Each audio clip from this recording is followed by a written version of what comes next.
My mom's really sick. She needs medicine. The pharmacy said it costs $47, and I have $2.30 in my piggy bank.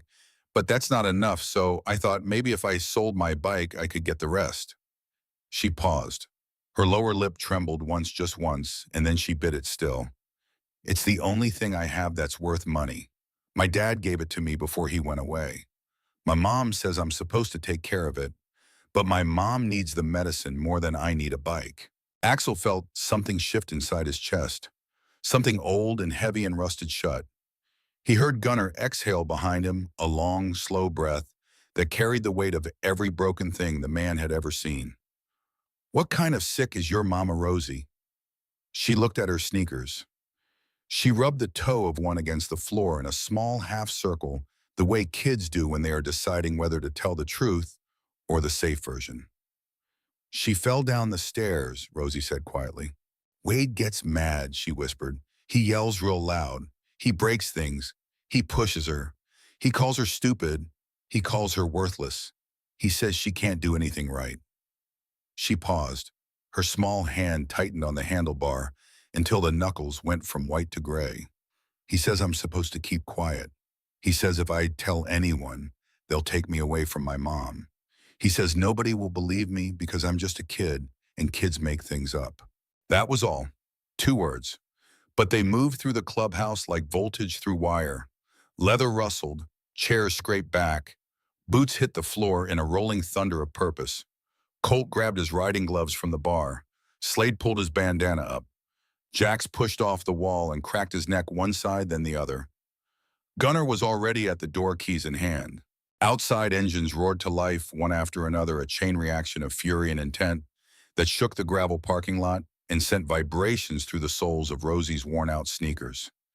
She flinched at the sound, not from fear of the bikes, from fear that this was a dream and she would wake up on the floor of her bedroom with Wade's voice coming through the walls.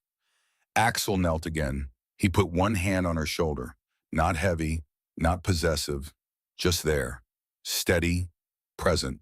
Those engines are on your side tonight, Rosie. You understand me? Every single one of them is on your side.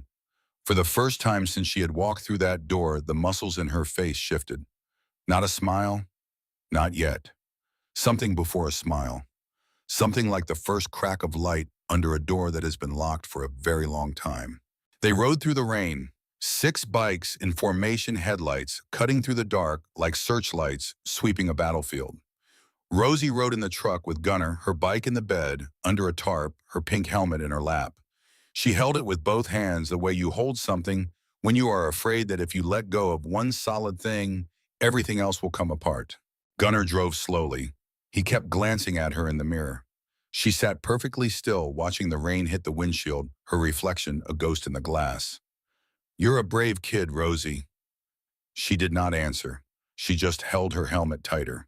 The duplex was on Marigold Street, the kind of street that showed up on maps but had been forgotten by everyone who made decisions about things like streetlights and road repair and hope. The building sagged under the weight of its own neglect. Paint peeled from the siding in long curling strips that waved in the wind like surrender flags. A porch light flickered on and off with the irregular rhythm of a failing heart. A wind chime made of bent spoons hung near the door, turning slowly, clinking against itself in a conversation no one was meant to hear. Rosie climbed out of the truck before Gunnar could come around to open her door. She walked to the front steps and pulled a key from around her neck, a small brass key on a piece of kitchen twine. She unlocked the door and pushed it open. The smell hit them first. Not filth, not garbage. Worse, the smell of a place where someone had stopped trying.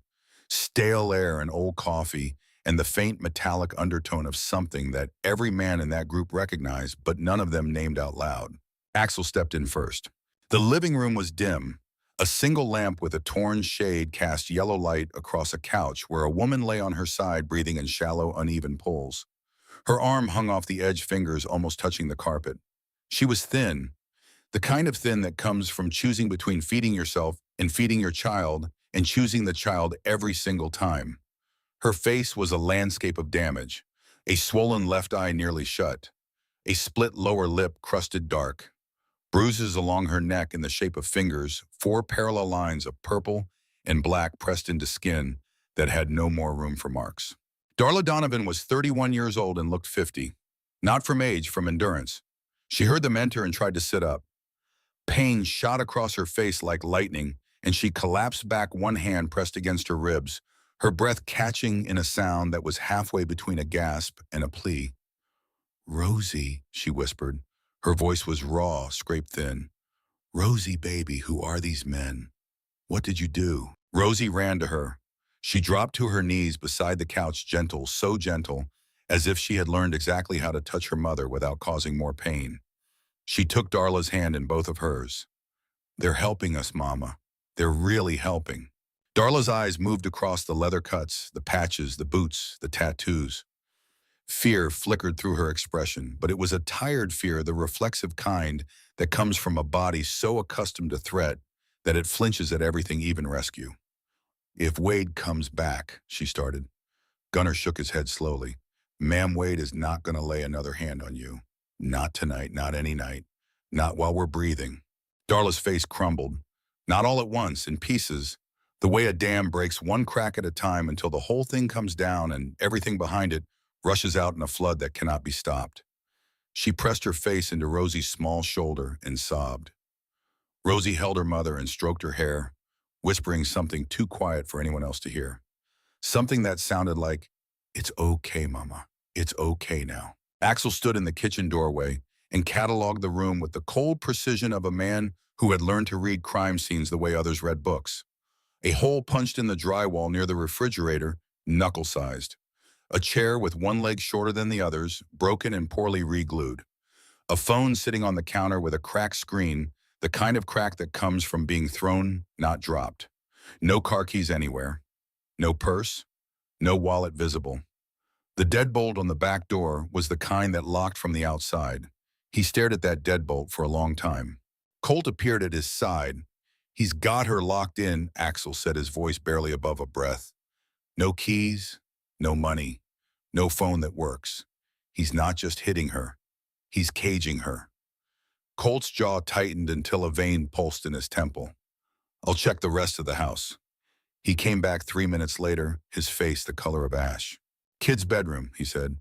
"There's a lock on the outside of her door. A padlock. The kind you put on a storage shed." He paused. "And there's a notebook under her mattress. She showed it to me. She's been writing things down. Dates, times are what he did, what he said, 2 years of entries in a little girl's handwriting." Axel closed his eyes. He stood very still for 10 seconds. When he opened them, something had changed behind them. Something old and patient and absolutely final. "Where's the notebook now?" "She asked me to hold it. Said she's been hiding it because Wade checks her room." "You keep that notebook safe, Colt. That notebook is going to matter." The sound came from outside, tires on wet gravel, an engine running too fast, braking too hard. Headlights swept across the living room curtains like the beam of a prison searchlight. Darla went rigid. Every muscle in her body locked at once, a full-body flinch so deeply trained that it happened before conscious thought. Her eyes went wide and blank, and somewhere else entirely the look of an animal that has heard the predator's step one too many times. "That's him," she breathed. "That's his truck. Oh, God. Oh, God. Rosie, go to your room. Go now." Rosie did not move. She stayed beside her mother, her small hand wrapped around Darla's fingers. Her chin lifted, her jaw set in a way that made her look ancient and fragile and unbreakable all at once. "I'm not hiding anymore, Mama." Axel looked at Gunnar. Gunnar nodded once and moved to the door. Slade flanked left. Jax flanked right. Colt stayed near the women. The truck door slammed. Heavy boots on the porch steps. 1, 2, 3. Then a fist against the door, not knocking, pounding the kind of impact that shakes the frame and sends plaster dust drifting from the ceiling. "Darla, open this door right now. Who the hell is parked in my driveway?" Silence from inside. "Darla, I said open this goddamn door. You hear me?" The pounding got harder. The whole front wall seemed to shudder. "I swear to God. Yo, you've got someone in there. I'll kill you both." "Open the door." Gunnar opened the door. Not gently, not slowly. He opened it the way a mountain opens when it decides to let you see what's on the other side. The door swung wide, and behind Gunner stood Axel, and behind Axel stood Slade and Jax, and behind them was the dim hallway filled with leather and silence and a kind of fury that does not need volume. Wade Briggs stood on the porch. He was 6 feet tall, thick in the shoulders, with a reddened face and bloodshot eyes that said he had been drinking since noon. He wore a flannel shirt with the sleeves rolled up, revealing forearms marked with old scars and newer scratches. His boots were muddy. His fists were already clenched. He froze. The anger drained from his face like water from a cracked bowl replaced by something raw and involuntary. He had expected Darla. He had expected fear. He had expected submission. What he got was 5 men who looked like they had ridden in from the part of the world where consequences lived. "Who the hell are you?" Axel stepped forward. He did not raise his voice. He did not need to. "We're the men who answered when your stepdaughter came looking for help. The men who saw what you did to her mother. The men standing between you and everything you thought you could get away with." Wade's face twisted. The fear morphed into something uglier, the cornered animal snarl of a man whose control has been challenged. "That little liar. I told her what would happen if she opened her mouth. I told her." He took a step forward, his right fist rising. Gunner caught it, midair, wrapped his massive hand around Wade's fist like closing a vice around a stick. Wade screamed, not a shout, not a curse, a scream high and sharp and flavored with the genuine surprise of a man who had never been on the receiving end. "On the ground," Gunner said. His voice was quiet, almost gentle. The gentleness of a man who has decided exactly what is going to happen and sees no need to rush it. Wade went down. Not because he chose to, because Gunner put him there, controlled and measured with the mechanical precision of someone who had restrained much larger men in much worse situations. Slade secured his arms. Jack stood over him with crossed arms and an expression that suggested he was using every ounce of discipline he had to keep his boots on the ground instead of somewhere more satisfying. Wade thrashed. He cursed. He threatened. He said things about Darla that made Colt's knuckles crack from where he stood near the couch. He said things about Rosie that made Axel go very quiet and very still, in a way that was more frightening than any shouting could have been. They did not hit him. They did not kick him. They held him with the immovable, patient force of men who understood that the law needed to do this part and that their job tonight was to make sure the law had the chance. The sheriff arrived 14 minutes later. A cruiser with no siren, just lights pulling up behind the row of motorcycles like a period at the end of a sentence. Deputy Nora Holden stepped out first. She was 43, lean, with short auburn hair and a face that looked like it had been carved from the same hard country stone as the hills around the town. She took one look at the scene, the bikers, the restrained man, the broken porch light, and her expression did not change, because she had been here before. She walked up the steps and looked down at Wade Briggs the way you look at something you found on the bottom of your boot. "Wade," she said, "can't say I'm surprised. These thugs assaulted me. I want them arrested, every single one of them." Nora looked at Axel, then at the open door behind him where Darla was visible on the couch, her face a ruin, Rosie beside her, like a small sentinel. "Axel, what happened here?"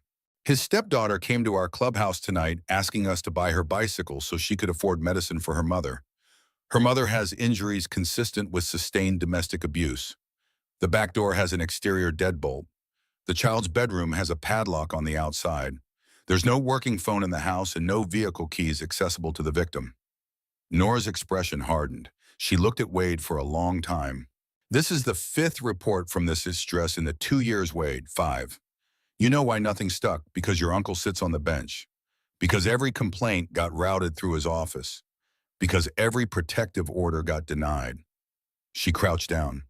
"But I've been keeping my own records. And tonight I have witnesses, I have visible injuries, and I have a 10-year-old girl who can testify to what she's seen." Wade's face drained of color. "You don't know who you're dealing with," he said, but his voice had lost its edge.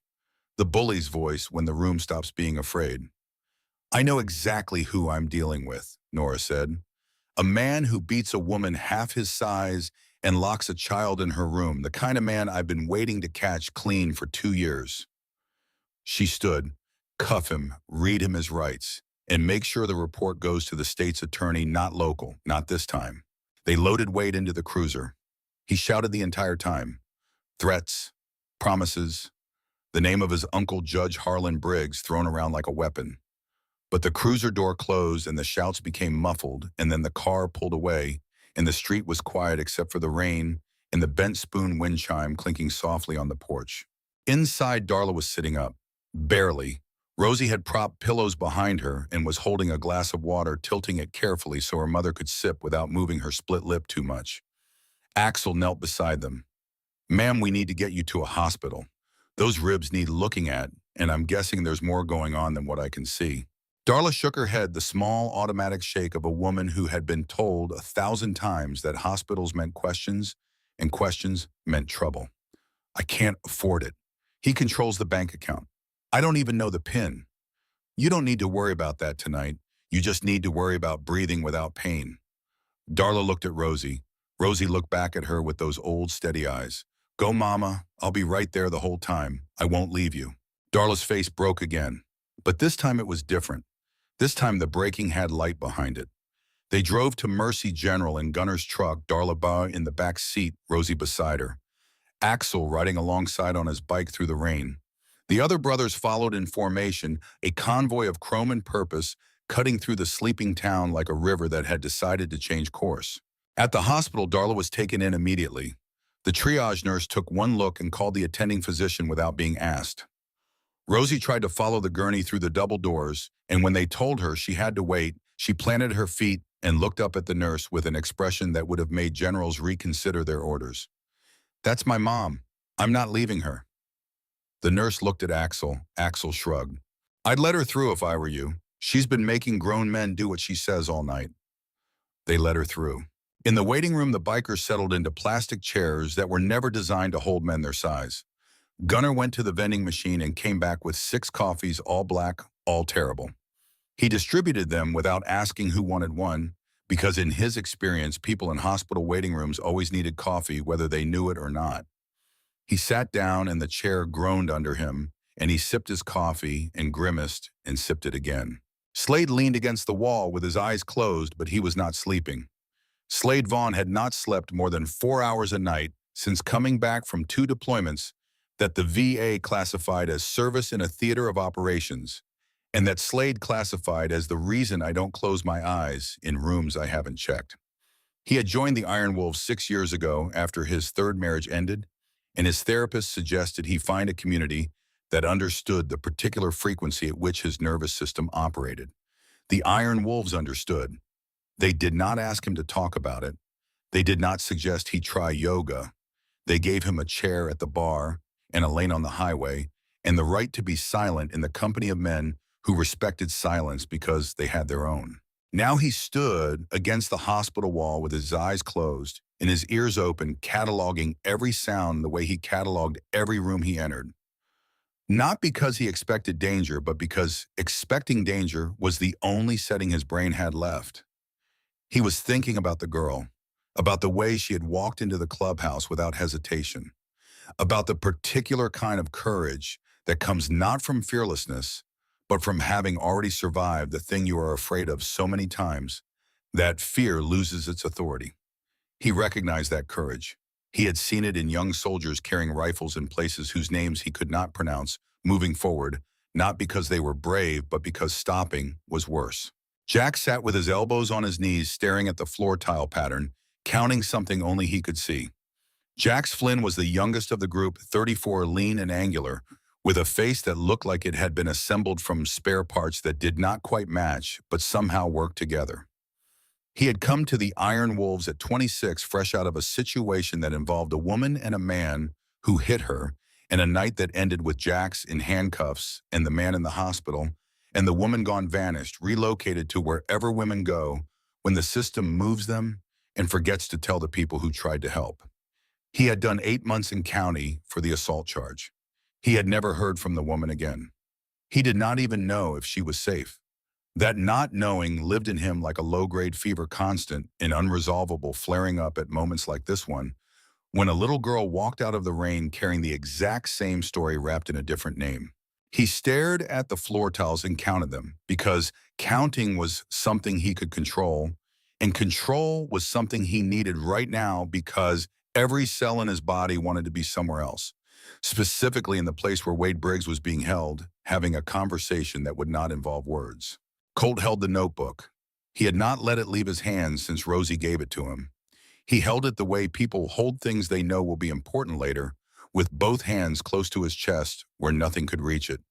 Colt Mercer was 41, the quietest member of the Iron Wolves, a man who communicated primarily through nods, and the occasional sentence that landed with the precision of a carpenter's nail-driven flush on the first stroke. He had a daughter. That fact was the axis around which his entire life turned.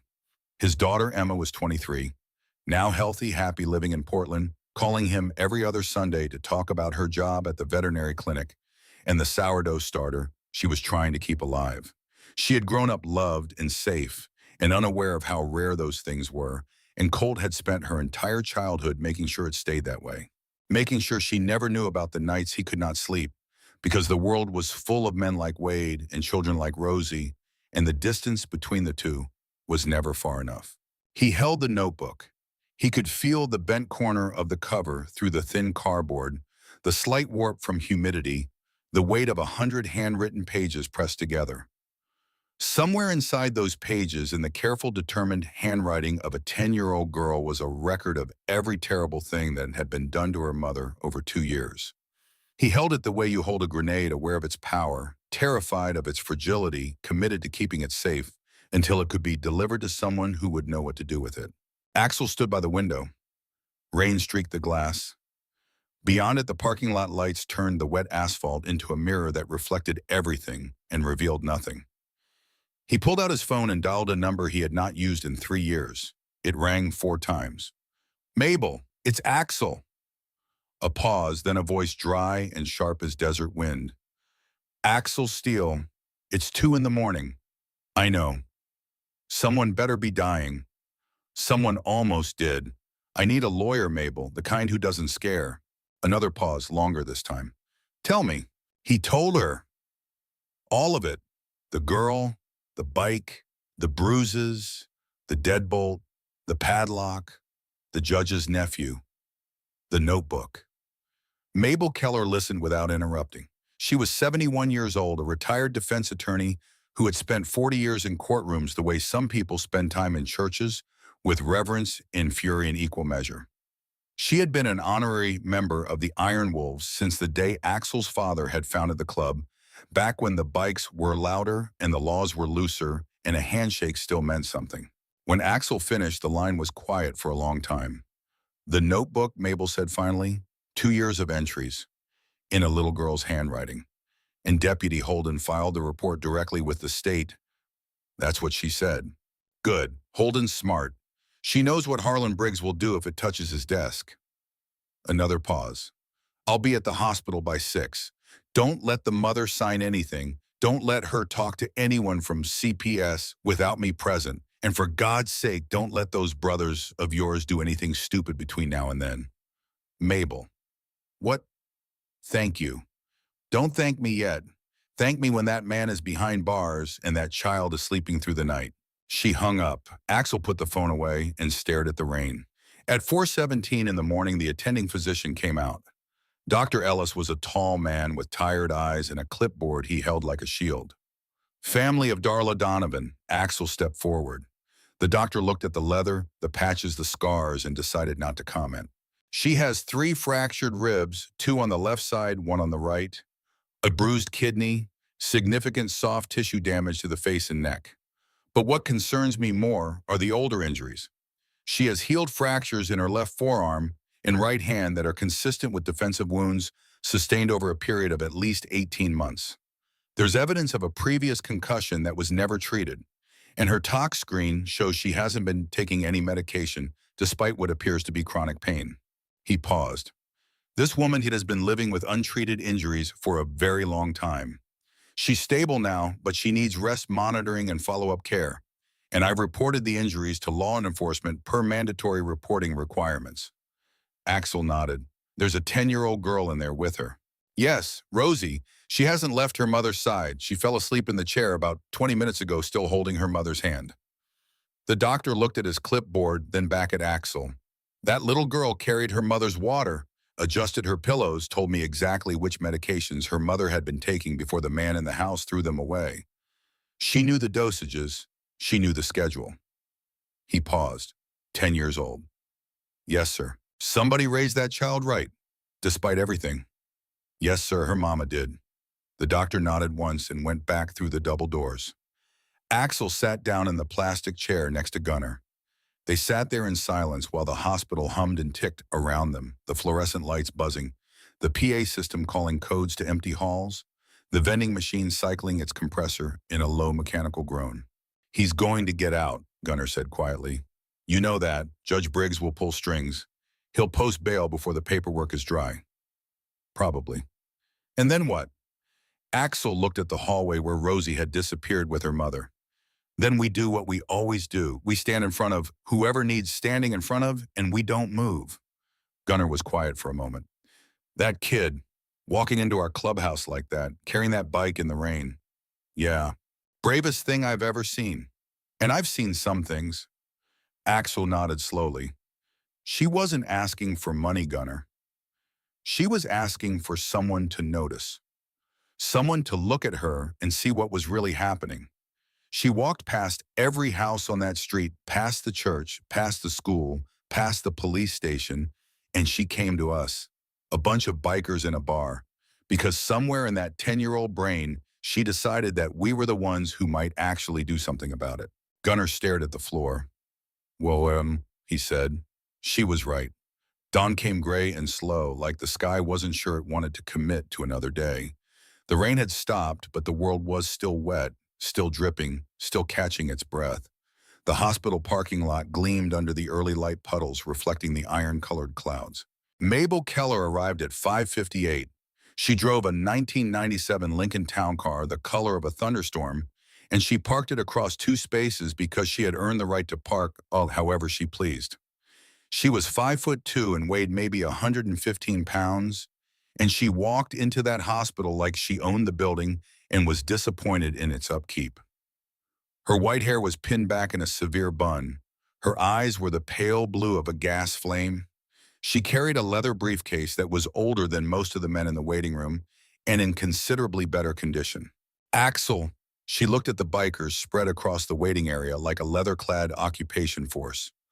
I see you brought the cavalry. Mabel, this is Gunnar Slade Colt and Jax. She surveyed them each in turn. Gentlemen, I have 3 rules. You don't speak to law enforcement without me present. You don't speak to the press without me present. And you do not, under any circumstances, go within 500 yards of Wade Briggs or Harlan Briggs or anyone named Briggs until I tell you otherwise. Are we clear? 4 men who collectively had not taken an order from anyone in years nodded without hesitation. Good. Now take me to the girl. They found Rosie in Darla's room, curled in the vinyl chair, beside the bed, still holding her mother's hand. She had fallen asleep with her pink helmet in her lap and her sneakers still on, as if she needed to be ready to run at any moment. Darla was awake, staring at the ceiling, her unswollen eye tracking the fluorescent light the way prisoners track the sun. Mabel pulled a chair to the bedside and sat down. She did not introduce herself with credentials or titles. She simply looked at Darla and said the thing that mattered. My name is Mabel Keller. I'm here because your daughter walked into a room full of hard men last night and asked them to buy her bicycle, and every single one of them decided that wasn't good enough. She deserves better. You deserve better. And I'm here to make sure you get it. Darla looked at this tiny old woman with the patch flame eyes and the ancient briefcase, and something in her expression shifted. Not hope. Not yet. Something before hope. The thing that makes hope possible. He'll come back, Darla whispered. His uncle is a judge. He always comes back. Mabel opened her briefcase and pulled out a yellow legal pad. She uncapped a pen with the decisive click of someone beginning something they intend to finish. Not this time, dear. Not this time. Rosie stirred in the chair. Her eyes opened slowly. She looked at Mabel, then at Axel, then at her mother. And for the first time in a very long time, she did not check the door. She did not listen for footsteps. She did not catalog the exits or measure the distance to the nearest hiding place. She just sat there holding her mother's hand, breathing in the strange, unfamiliar quiet of a room where no one was going to hurt them. Outside, the Iron Wolves bikes stood in a row in the parking lot, chrome catching the first weak light of morning. Gunner's truck was parked beside them, Rosie's blue bicycle still in the bed under the tarp, the pink helmet resting on the seat. Axel stood at the hospital entrance and lit a cigarette. He looked at the row of bikes, then at the sky, then at nothing in particular. Colt came out and stood beside him. "Judge Briggs is going to move fast," Colt said. "He's going to try to get Wade out before Mabel can file anything." "Probably." "What do we do?" Axel took a long drag and let the smoke out slowly into the wet morning air. "We do what that little girl did.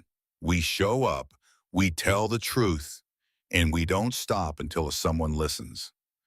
Colt looked at him. "That's simple." "It's never simple, but it's always that straightforward." The morning moved forward. The hospital woke up around them, filling with the sounds and rhythms of a new day, the squeak of nurses' shoes, the rattle of meal carts, the distant beeping of monitors measuring the distance between here and gone. In room 114, Rosie Donovan sat beside her mother and held her hand. She was 10 years old. She had ridden through the rain to a place where no one should have helped her, and everyone did. She had carried a bicycle and a pink helmet and $2.30 in a courage so enormous it made grown men cry. She did not know what tomorrow held. She did not know about judges and bail hearings and the machinery of a system that had failed her family for 2 years. She did not know that the hardest parts were still ahead, that the man who hurt her mother would fight back with lawyers and money and a last name that opened doors that should have stayed shut. But she knew one thing. She knew it the way she knew how to ride that blue bike, the way she knew her mother's heartbeat, the way she knew the sound of the bent spoon wind chime on the porch of the house she never wanted to see again. She was not alone. And somewhere in the parking lot below, a row of Harley engines waited in the early light, patient and powerful and ready. 12 hours. That was all it took for the system to show its teeth. Axel got the call at 8:14 the following morning. He was in the Iron Wolves garage cleaning the carburetor of a 1972 shovelhead that had been sitting in the corner for 3 months, waiting for a pair of steady hands. His phone buzzed on the workbench. Deputy Nora Holden's name on the screen. "He's out," Nora said. No greeting, no preamble. Just the 2 words that every man in the clubhouse had been expecting and dreading in equal measure. How? Judge Briggs convened an emergency hearing at 6 this morning, before the state's attorney even had the file on her desk. Wade posted bond 30 minutes ago. $5,000. His uncle arranged the whole thing. Axel set the wrench down slowly. The restraining order. Denied. The judge ruled there was insufficient evidence of imminent threat.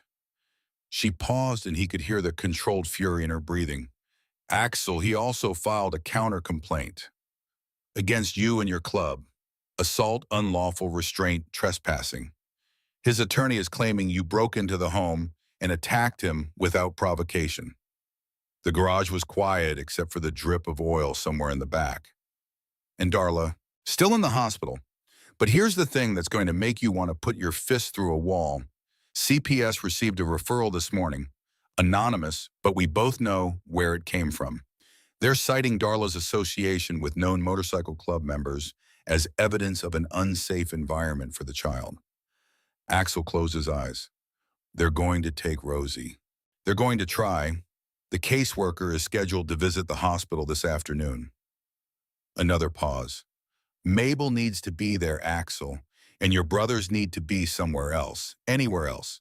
The optics of leather-clad bikers surrounding a battered woman and her daughter is exactly the narrative Wade's attorney is going to use. He called Mabel. She answered on the first ring as if she had been sitting with the phone in her hand waiting. "I heard," she said. "I'm already drafting an emergency motion. But I need you to understand something, Axel. Harlan Briggs has been on the bench in this county for 23 years. He has friends in every office. The CPS director plays golf with him on Sundays. The chief of police owes his appointment to him. This is not a fight against one man. This is a fight against an entire structure that has been built to protect people like Wade Briggs. So what do? We go around it, over it, under it, whatever it takes. But first, we keep that child with her mother today. I'll be at the hospital in 40 minutes. Tell your men to stay away until I say otherwise. And Axel, yeah, that notebook Colt is holding. Don't let it out of his sight. Not for a second. That notebook is the most important piece of evidence in this case, and if Harlan Briggs finds out it exists, he will move heaven and earth to make it disappear. Axel walked into the main room of the clubhouse where the brothers were gathered. He told them. He told them about the bail, the counter complaint, the CPS referral, the order to stay away. He told them calmly, clearly, without editorializing, because these men deserve facts not filtered through his rage. The room erupted. Jax kicked a chair across the floor hard enough to crack the leg. Slade slammed his palm on the bar and cursed in a stream of language that would have made a sailor take notes.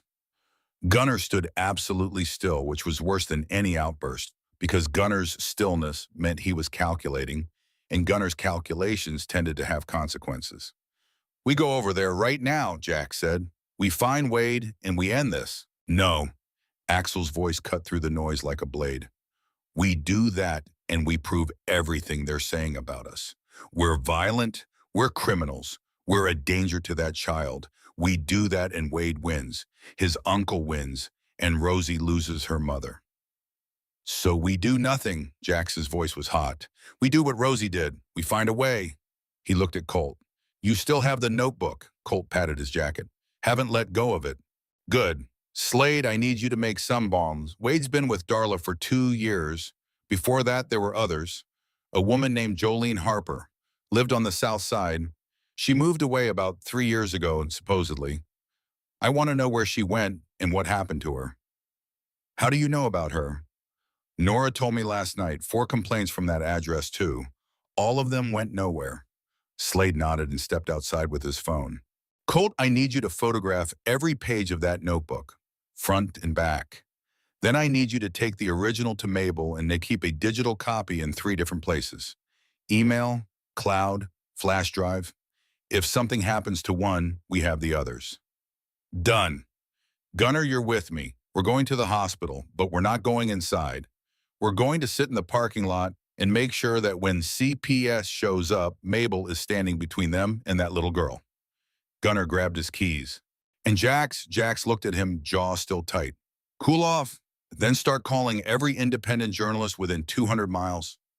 Not the local paper, not the county TV station. They're in Briggs' pocket. Find someone who isn't afraid of a small-town judge with big friends. Find someone hungry." Jack stared at him for a long moment. Then he nodded. They parked across the street from Mercy General at 10:30.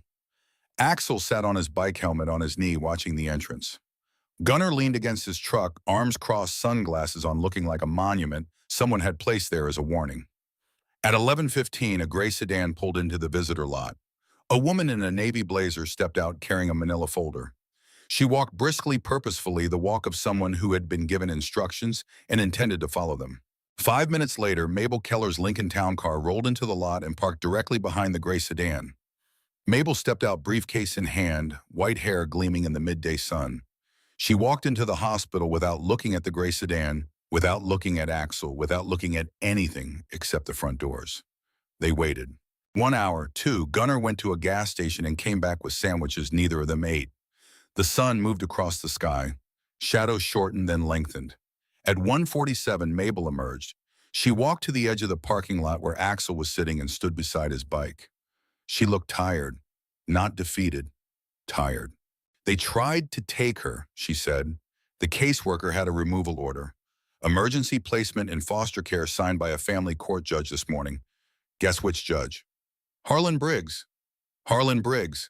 I challenged the order on jurisdictional grounds and demanded a hearing before a different judge. The caseworker backed down temporarily, but she'll be back. We have 72 hours before they can petition again." "Where's Rosie?"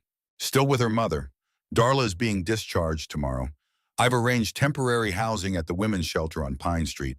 It's not ideal, but it's documented and supervised, which takes away their argument about unsafe environments. And the counter-complaint against us." Mabel's eyes narrowed. That's the interesting part. Wade's attorney filed it with the sheriff's office, but Nora Holden made sure the file included her incident report, the photographs of Darla's injuries, and the mandatory reporter notification from the hospital. The state's attorney has both files now. She's reviewing them side by side. Mabel allowed herself a small, hard smile. One of those files tells a story about a group of violent bikers breaking into a man's home. The other tells a story about a 10-year-old girl walking through the rain to ask strangers for help because the system designed to protect her had failed every single time. Which story do you think a jury would believe? Axel looked at her. This is going to get worse before it gets better, isn't it? Considerably. Harlan Briggs has been protecting his family for 2 decades. He will use every tool he has. CPS, the court system, the media, his network. He will try to make Darla look unfit to make your club look dangerous and to make Wade look like a misunderstood man unfairly accused. She paused.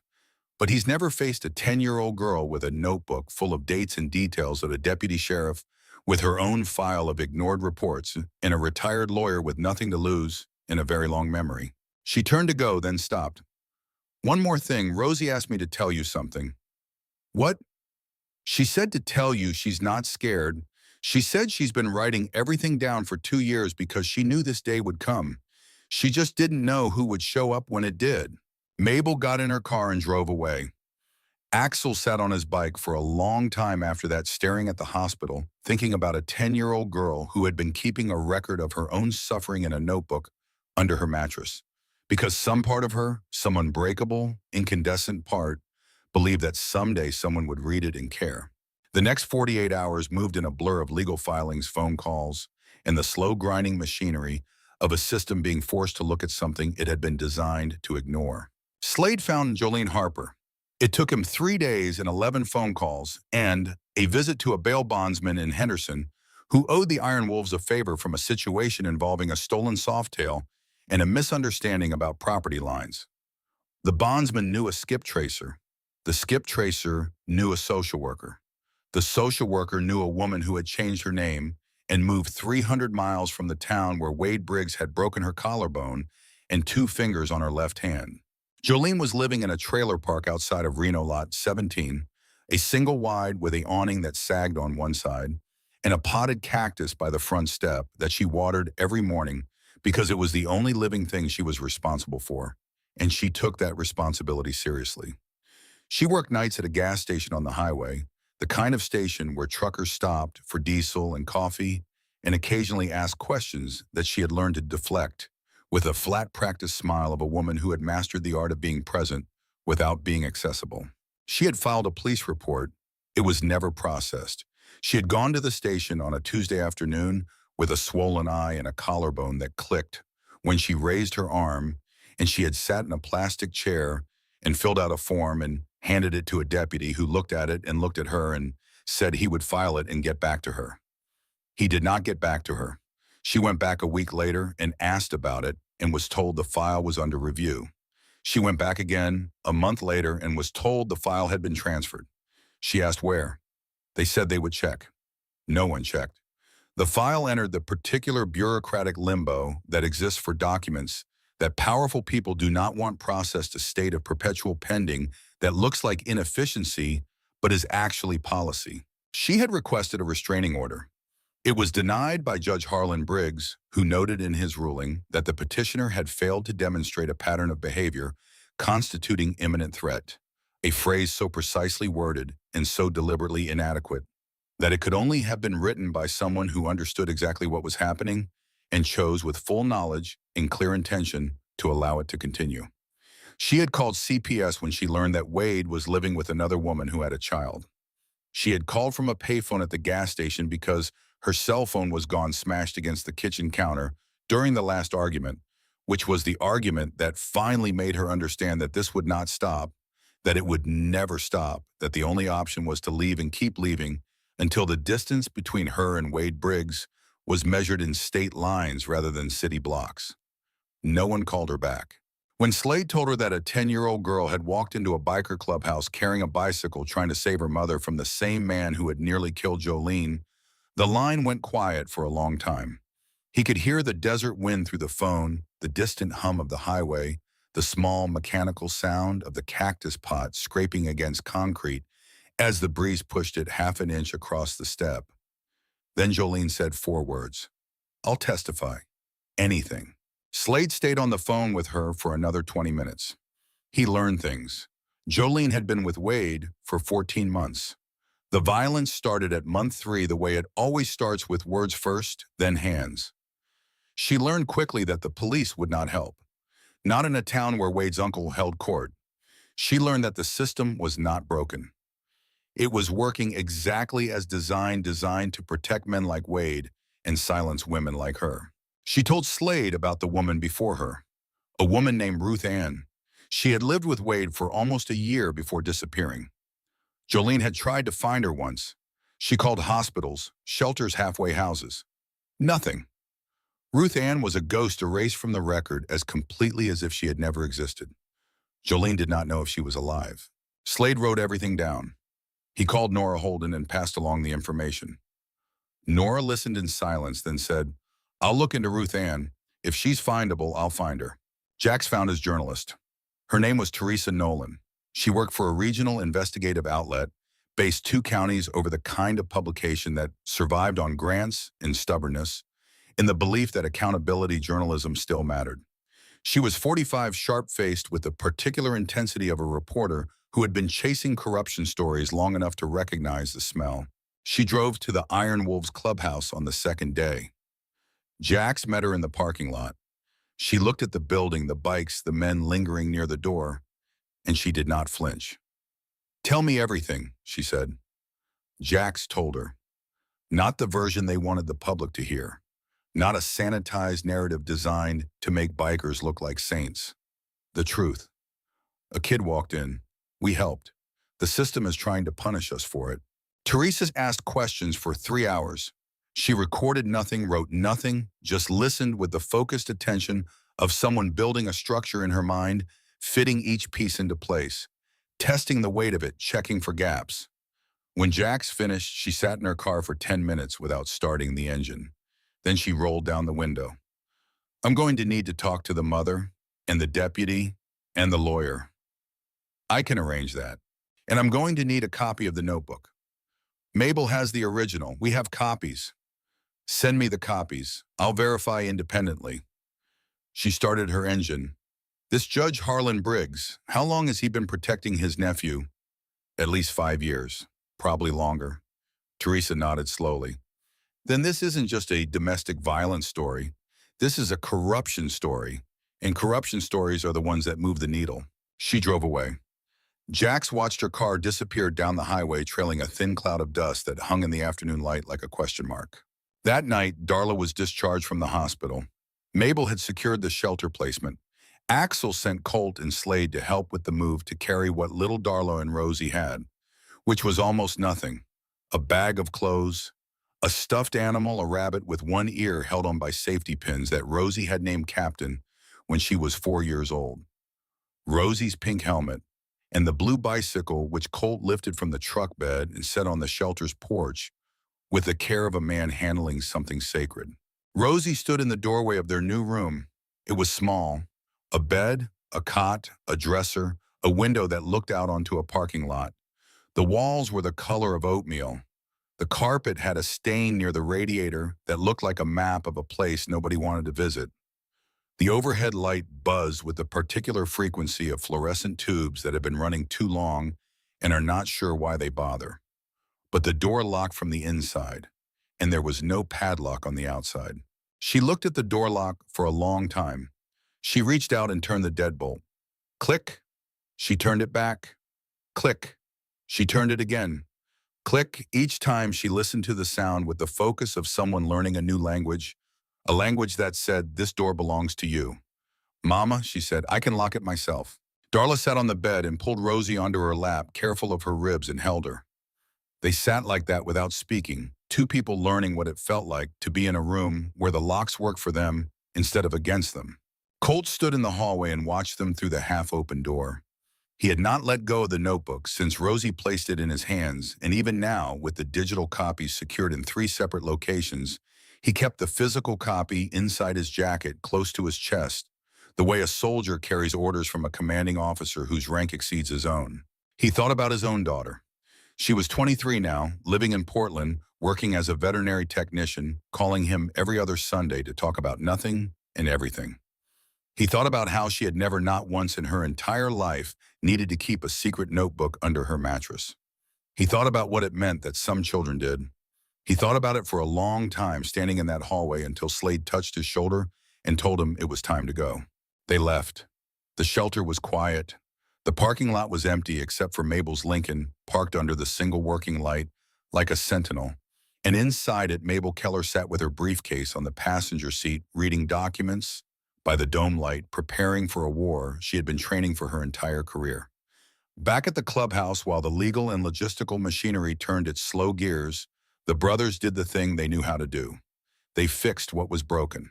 Gunnar brought Rosie's bicycle into the garage on the second morning. He set it on the workbench under the fluorescent lights and looked at it for a long time, the way he looked at engines before he started working on them. Reading the machine, understanding its history through the language of wear and damage, and the particular way things bend when they have been carrying too much weight. The bike was a wreck, not from the rain ride, from before. From years of a child riding it on roads that were not maintained, storing it in places that were not dry, maintaining it with the limited tools and knowledge available to a 10-year-old who had been told to take care of it by a mother who had too many other things to take care of. The chain was rusted. The tires were bald in patches. The rubber cracked along the sidewalls. The brake cables were frayed. The seat was torn, held together with duct tape that had peeled and restuck and peeled again until it looked like the tape was growing there naturally, a metallic gray moss on a small purple saddle. But the frame was good, solid, the kind of steel they used to make things out of when making things was still about durability rather than cost.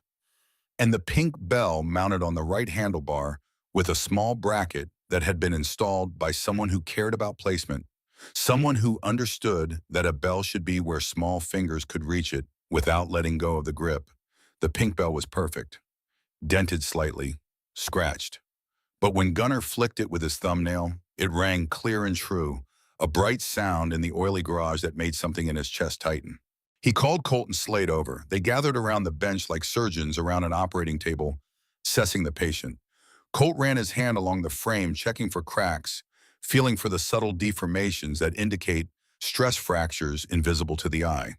Slade examined the wheel bearings, spinning each one, listening to the sound, the way he listened to everything with total concentration and the mechanical expertise of a man who had rebuilt military vehicles in conditions that made this garage look like a luxury resort. They worked on it for an entire afternoon. Gunnar replaced the chain, the brake cables, and both tires. He found replacements in the parts bin that he kept for exactly these kinds of projects.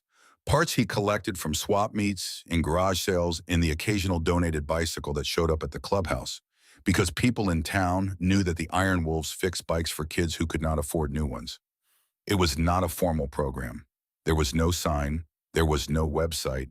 It was just a thing they did the way they did a lot of things, without announcement or expectation, because the work needed doing and they knew how to do it. Colt repacked the wheel bearings with fresh grease.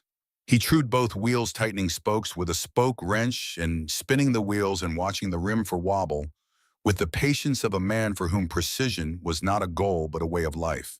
Slade replaced the brake pads and adjusted the derailleurs, which required a series of micro-adjustments, so delicate and so precisely calibrated that watching him work was like watching a watchmaker, each movement measured in fractions of millimeters, each click of the adjustment screw-tested and verified before moving to the next.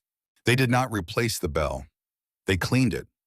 Gunnar used a soft cloth and a small amount of chrome polish, the same polish he used on his Harley, working the dents smooth where he could, leaving them where he could not, preserving the character of the thing because character is earned and should not be erased. When he was done, the bell shone. Not new. Better than new. Lived in, loved. The kind of shine that comes from being touched by hands that care. They put a new seat on, purple like the original, because Slade had called the bicycle shop in town and described what he needed, and the owner, a woman named Pat, who had been selling bicycles for 30 years, had pulled a seat from the back room and said, "Take it. No charge. I heard about the girl." Word traveled in small towns. Word traveled even faster when the story involved a 10-year-old girl and a row of Harleys and a man who deserved what he got. When they were done, the bike looked like what it was. Not a new bike. A rebuilt bike. A machine that had been taken apart and put back together by hands that understood machines and valued the history embedded in every scratch and dent and worn surface. It was better than new because new has no story. This bike had a story. This bike had been ridden through the rain by a child who was willing to sell the last thing she loved to save the person she loved more. That story lived in the frame, in the handlebars, in the pink bell that rang clear and true, and no amount of new parts could replace it, and no one in that garage wanted to. Gunnar set the finished bike by the garage door and stood back and looked at it. The afternoon light came through the bay door and caught the chrome and the pink bell and the new purple seat, and for a moment the bike looked like it was glowing lit from inside by something that had nothing to do with sunlight. "That's a good bike," Colt said. "Yeah," Gunnar said. "It is." The 72 hours passed, each one slower than the last, heavy with the particular weight of time when you are waiting for something bad to happen and the only thing you can do is prepare. Rosie spent those hours differently than the adults expected. She did not cry. She did not cling to her mother. She did not ask anxious questions about what would happen next. Instead, she did her homework. She borrowed books from the shelter's small library, a single shelf in the common room stocked with dog-eared paperbacks and outdated encyclopedias. She helped the other women in the shelter set the table for dinner, wash the dishes, fold the communal laundry. She was quiet and purposeful and present, moving through the shelter with the economy of motion that comes from growing up in a house where taking up too much space was dangerous. At night, she wrote, not in the notebook which was with Colt, in a new composition book that Nora Holden had brought her along with a pack of colored pencils and a granola bar that Rosie ate so slowly it lasted 3 days. She wrote about the shelter, about the sounds at night which were different from the sounds at the house on Marigold Street. At the shelter, the sounds were footsteps in the hallway doors, closing gently, the low murmur of women talking to each other in the shared kitchen. Not shouting, not breaking, just the ordinary, unremarkable sounds of people living without fear. She wrote, "The door locks from the inside. I checked it 4 times tonight. It works every time." CPS returned with a new caseworker, a new petition, and a new removal order. This time the hearing was scheduled before Judge Ellen Cobb, a circuit court judge from the next county, brought in because Mabel's jurisdictional challenge had been upheld. Harlan Briggs was not happy. The entire county knew it because the entire county knew. Harlan Briggs knew the way his displeasure spread through the halls of the courthouse like a change in barometric pressure, heavy and silent and impossible to ignore. The hearing was held in a small courtroom that smelled like old wood and floor polish. Darla sat at the table with Mabel, wearing a borrowed dress, her bruises fading from purple to yellow, her split lip healing into a thin red line. She kept her hands folded in her lap, very still, the way people sit when they are trying to hold themselves together by pure force of will. Rosie sat in the row behind her between Colt and Deputy Nora Holden. She wore a clean white shirt and jeans, and her hair was braided neatly, the pink ribbon replaced by a new blue one that Nora had bought her that morning from the general store on Main Street, choosing the color carefully as if it mattered because it did. Rosie sat straight, feet not touching the floor, hands on her knees, looking directly ahead with a composed stillness of someone who has already decided what she is going to do and is simply waiting for the moment to do it. Wade's attorney argued that Darla was an unfit mother, that her association with a known motorcycle gang endangered her child, that the home environment was characterized by instability and violence, that CPS had legitimate concerns. He spoke for 20 minutes, smooth and measured, with the practiced ease of a man who had won these arguments before in rooms just like this one, where the wood was old and the polish was fresh, and the truth was whatever you could make sound convincing. Mabel stood. She was 5'2", 71 years old, and she walked to the front of that courtroom like she owned every inch of it. "Your Honor, I have 3 pieces of evidence I'd like to enter. The first is the medical report from Mercy General Hospital, documenting injuries sustained by Darla Donovan, Over a period of approximately 2 years, including 3 fractured ribs, a bruised kidney, defensive fractures in both arms, and evidence of a previous untreated concussion. She placed the report on the judge's bench. The second is the incident file compiled by Deputy Nora Holden, documenting 5 separate reports of domestic violence from the Donovan residence over the past 2 years, all of which were either dismissed or never processed, each one routed through the office of Judge Harlan Briggs, who is the biological uncle of the accused Wade Briggs. She placed the file beside the report. The third, and here Mabel paused, and her voice dropped to a register that made everyone in the room lean forward, is a notebook kept by Rosie Donovan, age 10, over a period of 2 years. In this notebook, written in the hand of a child, are dated entries documenting every incident of violence she witnessed in that home. Dates, times, descriptions of injuries. Exact words spoken by Wade Briggs, including threats against both her mother and herself. 2 years of evidence, Your Honor, kept by a 10-year-old girl who was told that no one would believe her because she was just a kid. She placed the notebook sealed in a clear evidence bag on the bench. The courtroom was silent, the kind of silence that has weight, the kind that pushes against your chest and makes you aware of your own breathing. Judge Cobb opened the notebook. She read for a long time. Her face did not change. She turned pages slowly, carefully, the way you turn pages when you know that what you are reading was written by small hands in the dark, by flashlight under a mattress, in a room with a padlock on the outside of the door. When she looked up, her eyes went to Rosie. Rosie, did you write this notebook? Rosie stood. Her feet still did not reach the floor from the gallery bench, and when she stood, the top of her head barely cleared the back of the seat in front of her. She looked at the judge without looking away. Yes, ma'am, I started writing it when I was 8. The first time Wade hit my mama bad enough that she couldn't get up. I didn't know who to tell, so I told the notebook instead. I wrote down everything so that if somebody ever asked what happened, I wouldn't forget. Her voice was steady, clear. The voice of a child who had rehearsed this moment in her head 1,000 times, lying in bed at night, listening to sounds through the walls, writing by flashlight, waiting for the day someone would ask. I kept it under my mattress because Wade checks my room sometimes.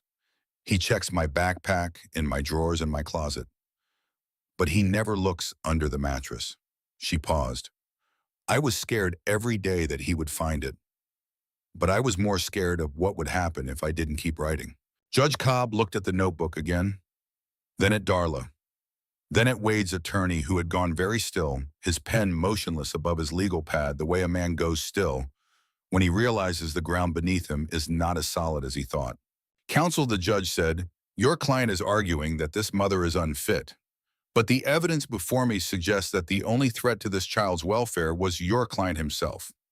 Moreover, I am deeply troubled by the pattern of dismissed complaints routed through a judicial office with a direct familial conflict of interest. She closed the notebook. The petition for emergency removal is denied. Custody remains with the mother. I am issuing a protective order barring Wade Briggs from any contact with Darla or Rosie Donovan, and I am referring the matter of the dismissed complaints to the State Judicial Conduct Commission for investigation. Wade's attorney started to object. Judge Cobb raised one hand. We're done here, counsel. In the hallway outside the courtroom, Darla fell against the wall and slid to the floor, covering her face with both hands, crying so hard her body shook. Not the way she had cried on the couch that first night, broken and hollow. This was different. This was the crying that comes when something that has been held too tightly for too long is finally released, and the body does not know what to do with all the space that opens up inside. Rosie knelt beside her and wrapped her arms around her mother's neck. We did it, Mama. We did it. Mabel stood nearby, closing her briefcase with a quiet click. She looked at Axel, who was standing by the water fountain at the far end of the hall, trying very hard to look like a man who was not affected by anything he had just witnessed. He was failing. That child, Mabel said, walking toward him, that child kept a record of her own hell for 2 years because she believed that truth still matters. In a world that told her otherwise, every single day she believed it anyway. Axel nodded. He did not trust his voice. We're not done, Mabel continued. Wade will appeal. Harlan will push back. The judicial conduct investigation could take months.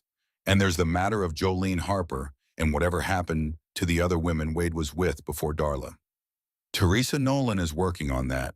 Good. A courtroom can deliver justice, but sometimes it takes a newspaper to deliver accountability. She adjusted her briefcase strap on her shoulder. Walk me to my car, Axel.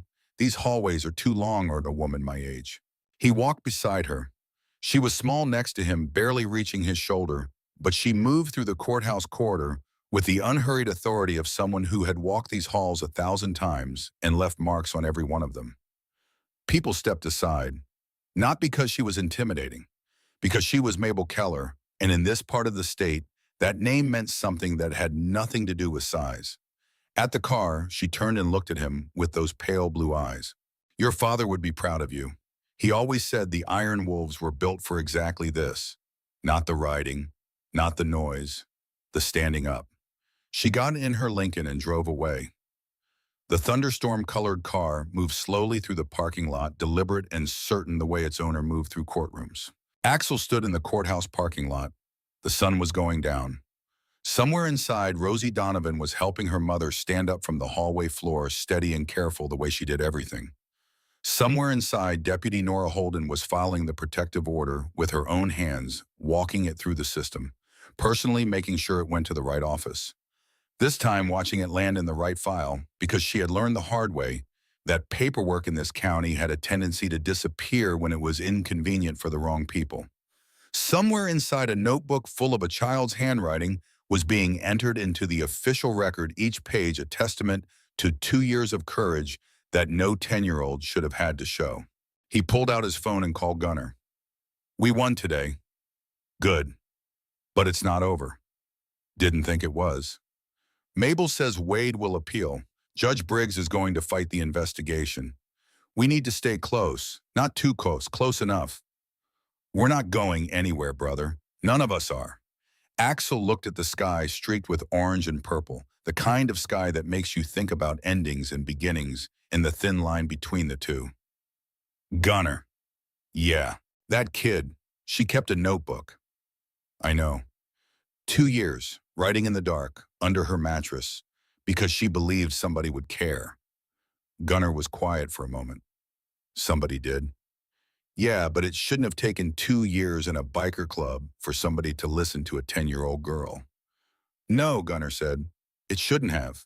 They were both quiet after that. The kind of quiet that is not uncomfortable but necessary. The kind of quiet that men share when they have seen something that has changed them and they are not yet ready to talk about how. The sky darkened. The parking lot lights flickered on one by one, casting long shadows across empty spaces. The courthouse emptied. Doors were locked. Lights were turned off.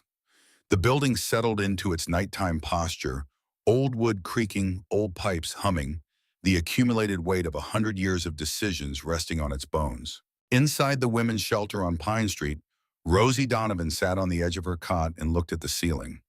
Her mother was asleep in the bed beside her, breathing evenly for the first time in 2 years, deep, slow breaths that came from a body that had finally been given permission to rest.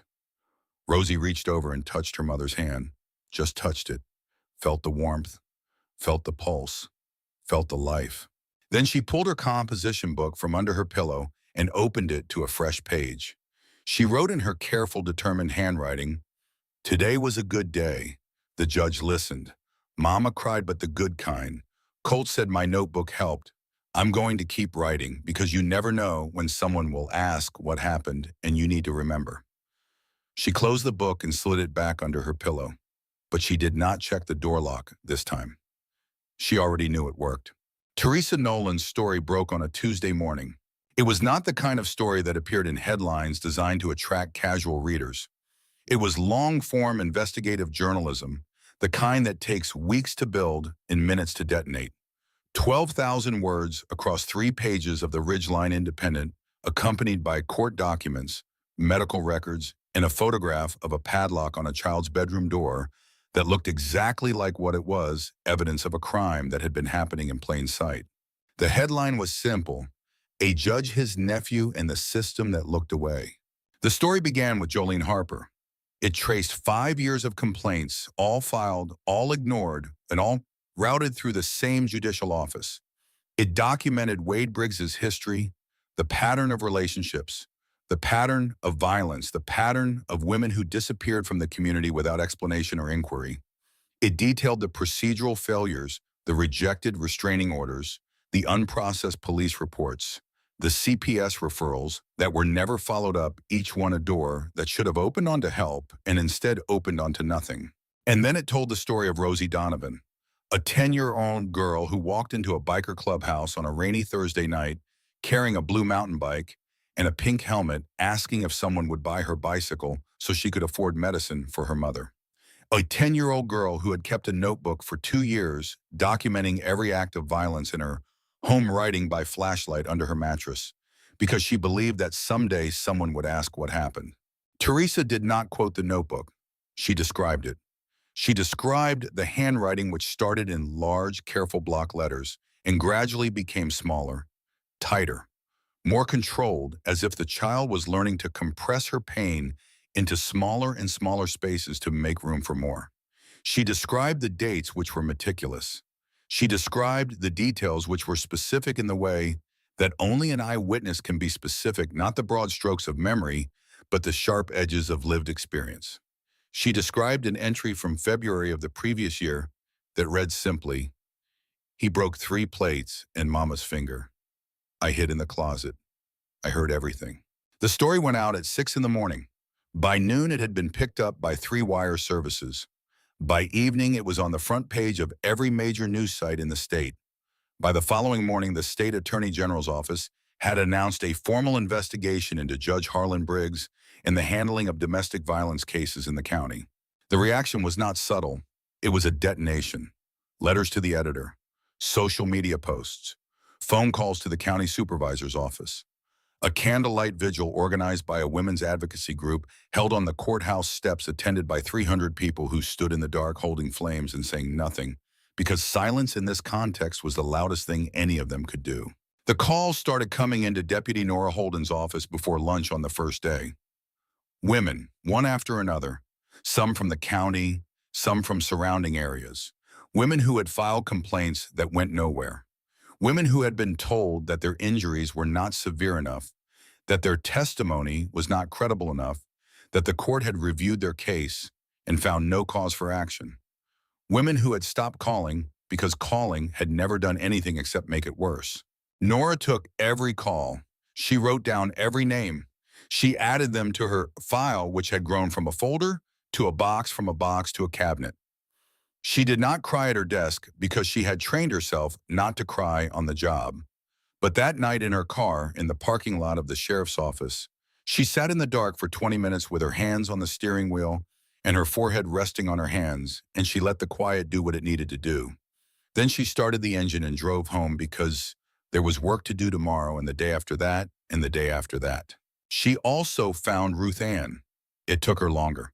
Ruth Ann Decker was not in any database that Nora had access to through normal channels, because Ruth Ann Decker had been removed from those databases the way furniture is removed from a house, quietly, systematically, with a careful attention to procedure that ensures no one notices something is missing until it is far too late to find it. Nora started with the county records. Nothing. She tried the state vital records office. Nothing recent. She tried hospitals in a widening radius, nursing homes, assisted living facilities, group homes, halfway houses. She called 23 places before she found a match, a billing record in a care facility in northern Nevada that listed a Ruth Ann Decker admitted 6 years prior. Ruth Ann Decker was 67 years old, wheelchair-bound, with cognitive impairment consistent with repeated traumatic brain injuries. She had been Wade Briggs's common-law partner for 9 months 7 years ago. She had no family. She had no visitors, not one in 6 years. The nurse at the facility told Nora that Ruth Ann received a card at Christmas from the county social services office, a generic card with a printed message and no personal note. And that was the extent of human contact she received from the world outside the facility's walls. She had been placed there by the county after being found unresponsive in an apartment that Wade had vacated 3 days earlier. 3 days. He had left her on the floor of the apartment for 3 days. The neighbors had called because of the smell, not the smell of death.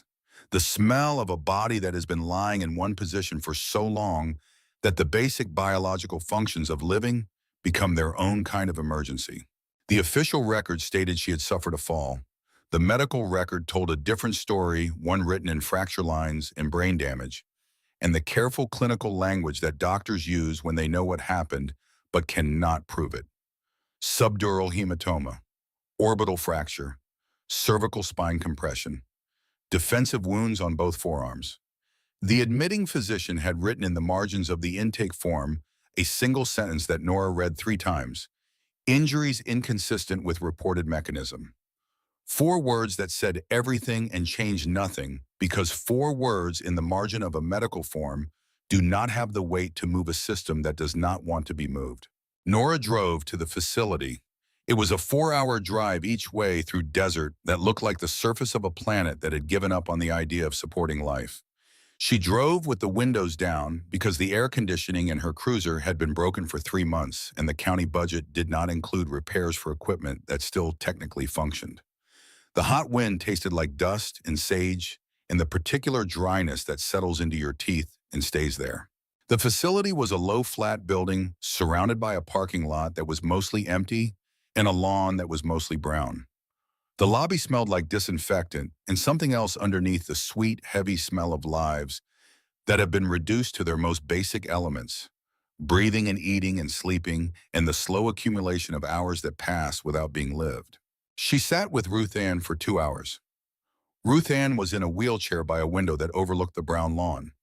She was small, smaller than a 67-year-old woman should be, as if the injuries had compressed her, folded her inward, reduced her to a version of herself that took up the minimum possible space. Her hands were in her lap, the fingers bent at angles that spoke of fractures that had healed without being set.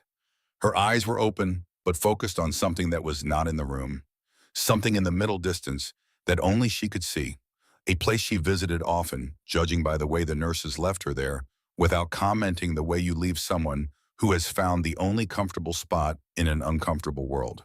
Ruth Ann did not remember Wade's name. She did not remember the apartment. She did not remember the fall that was not a fall, or the 3 days on the floor, or the neighbors who called, or the ambulance that came, or any of the machinery that had transported her from one life to another without asking her permission or offering her a choice. She remembered very little, in fact, except for a dog she had loved, once a beagle named Chester, who slept on her feet and barked at the mailman and ate the corners off the newspaper before she could read it.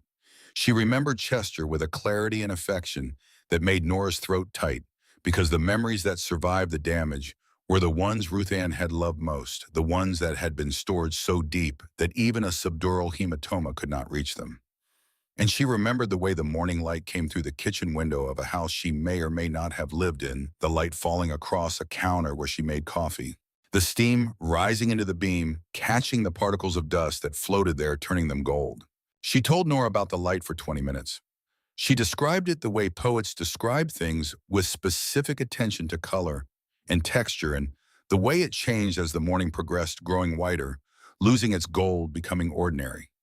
She told it as if it were the most important thing she had ever seen. And perhaps it was. Perhaps when everything else has been taken, the thing that remains is the memory of a light in a kitchen window, and that is enough to build a life around, even a life lived in a wheelchair, in a facility with a brown lawn and a parking lot that is mostly empty. Nora held Ruth Ann's hand while she talked. She did not ask questions about Wade. She did not push for details that the damaged brain could not provide. She just sat and listened and held the hand with the crooked fingers and let Ruth Ann tell her about Chester and the kitchen light and the coffee steam turning gold. But the medical records remembered everything, every injury, every admission, every notation in the margins. Nora copied them all, every page, every chart, every physician's observation, and she drove home through the desert with the copies on the passenger seat and the windows still down and the hot wind still tasting like dust and something else now, something that tasted like resolve.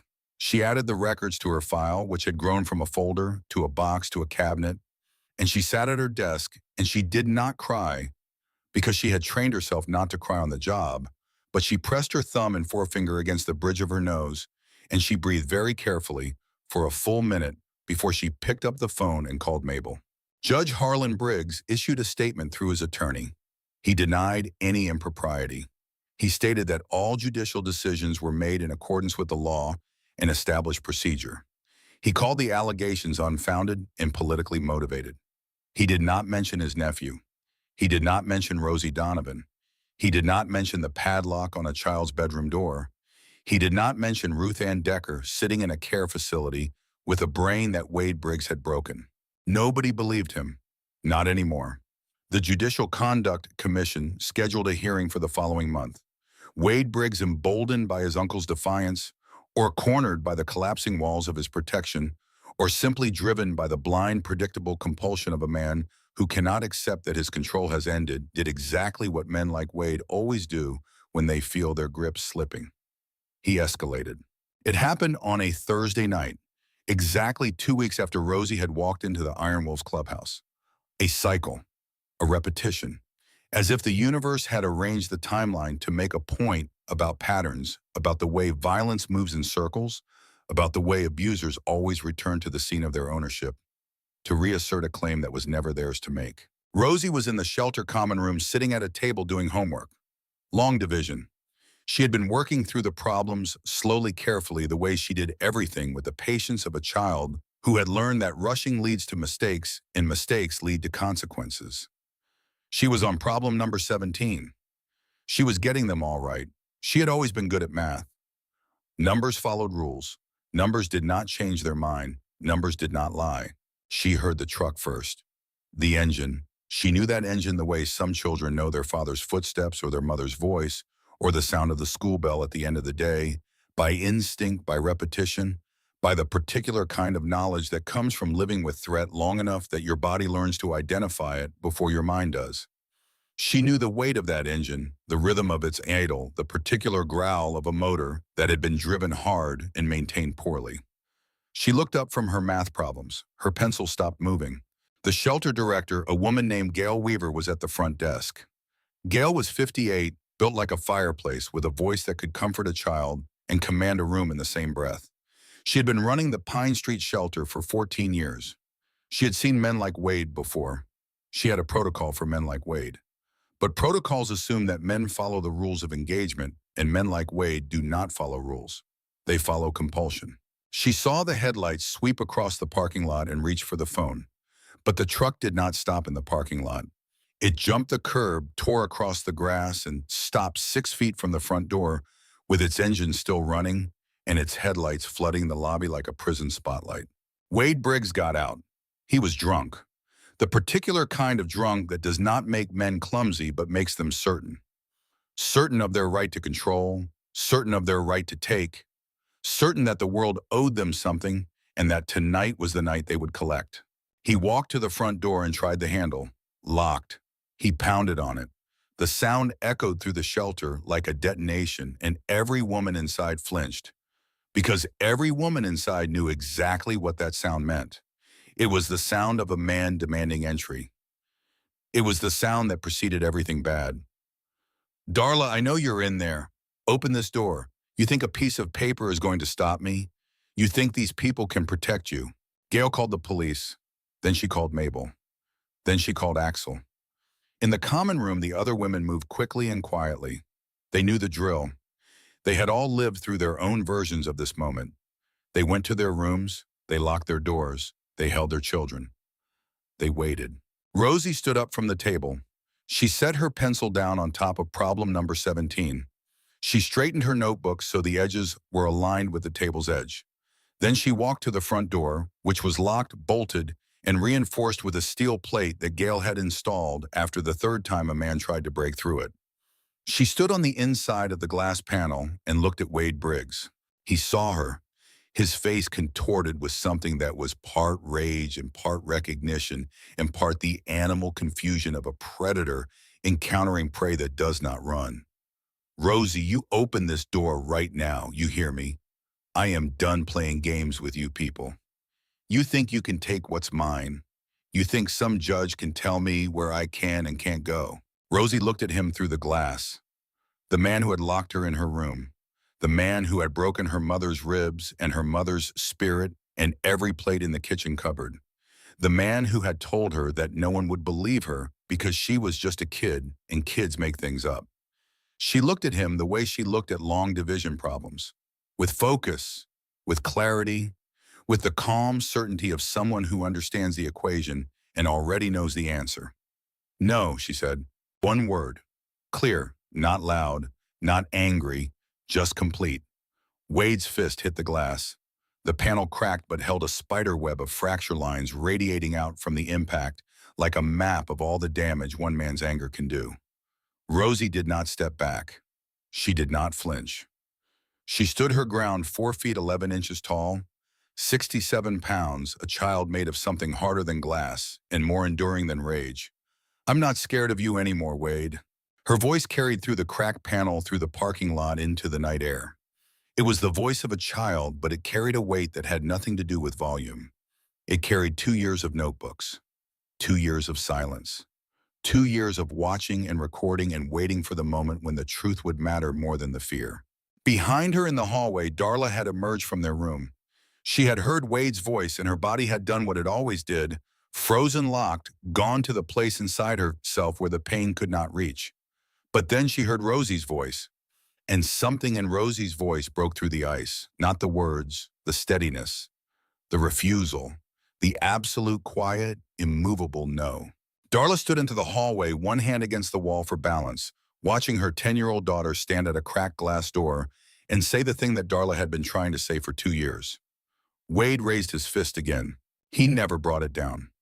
Sirens cut through the night. Red and blue lights strobed across the parking lot, the shelter Wade's truck on the lawn, the cracked glass and Rosie's face behind it, still steady, immovable. Deputy Nora Holden's cruiser was first. She was out of the car before it fully stopped, weapon-drawn voice carrying the authority of a woman who had waited a long time for this moment and intended to make it count. On the ground, Wade, now. He turned. He saw the cruiser, the lights, the drawn weapon. He saw behind Nora 2 more patrol cars arriving, officers stepping out, positioning themselves with the practiced coordination of people who had been briefed on exactly this scenario, because Nora had briefed them, because Nora had known that Wade would do exactly this, because men like Wade always do exactly this. This is harassment, he slurred. My uncle will have your badge. You know who my uncle is. Your uncle, Nora said, and there was a hardness in her voice that was not anger but something colder. Something that had been forged over 2 years of filed reports and denied orders and ignored calls, is under investigation by the State Judicial Conduct Commission and has been suspended from hearing any cases pending review. His ability to have anyone's badge is currently limited to the ones in his grandchildren's toy chest. Now get on the ground. He got on the ground. He was cuffed with the particular efficiency that comes when officers have been wanting to make an arrest for years and are finally allowed to do it right. He was placed in the cruiser. The door closed. The sirens wound down. The parking lot went quiet. Rosie stood at the cracked glass door. The spiderweb of fracture lines caught the red and blue lights and threw tiny colored reflections across her face. Her white shirt, her hands, which were open at her sides, relaxed the hands of someone who has just put something down that they have been carrying for a very long time. Behind her, Darla emerged from the hallway. She moved slowly, each step an act of will, crossing the common room floor toward her daughter. When she reached Rosie, she stopped. She looked at the cracked glass. She looked at the empty parking lot where the cruiser had been. She looked at her daughter, this small, impossible, unbreakable child. Rosie, she whispered. Rosie turned. She looked at her mother, and then she walked to her and took her hand the way she always did, gently, carefully, aware of the healing ribs, aware of the places that still hurt. He's gone, Mama, for real this time. Darla sank to the floor, not from weakness, from release. The way you sink when the weight you have been carrying is finally lifted and your body does not know what to do without it. Rosie sank with her.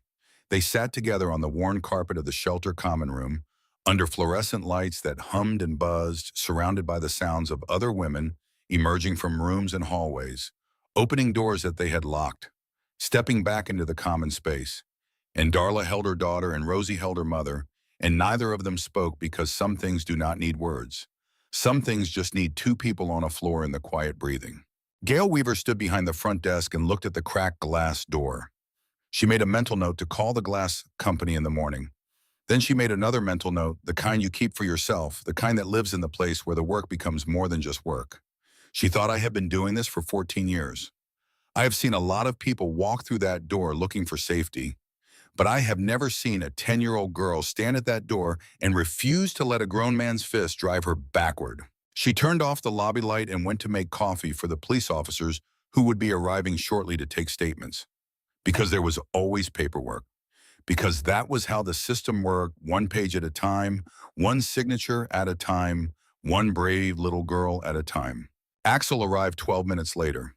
He had been at the clubhouse when the call came, and he had ridden through the night streets at a speed that was inadvisable and possibly illegal and absolutely necessary.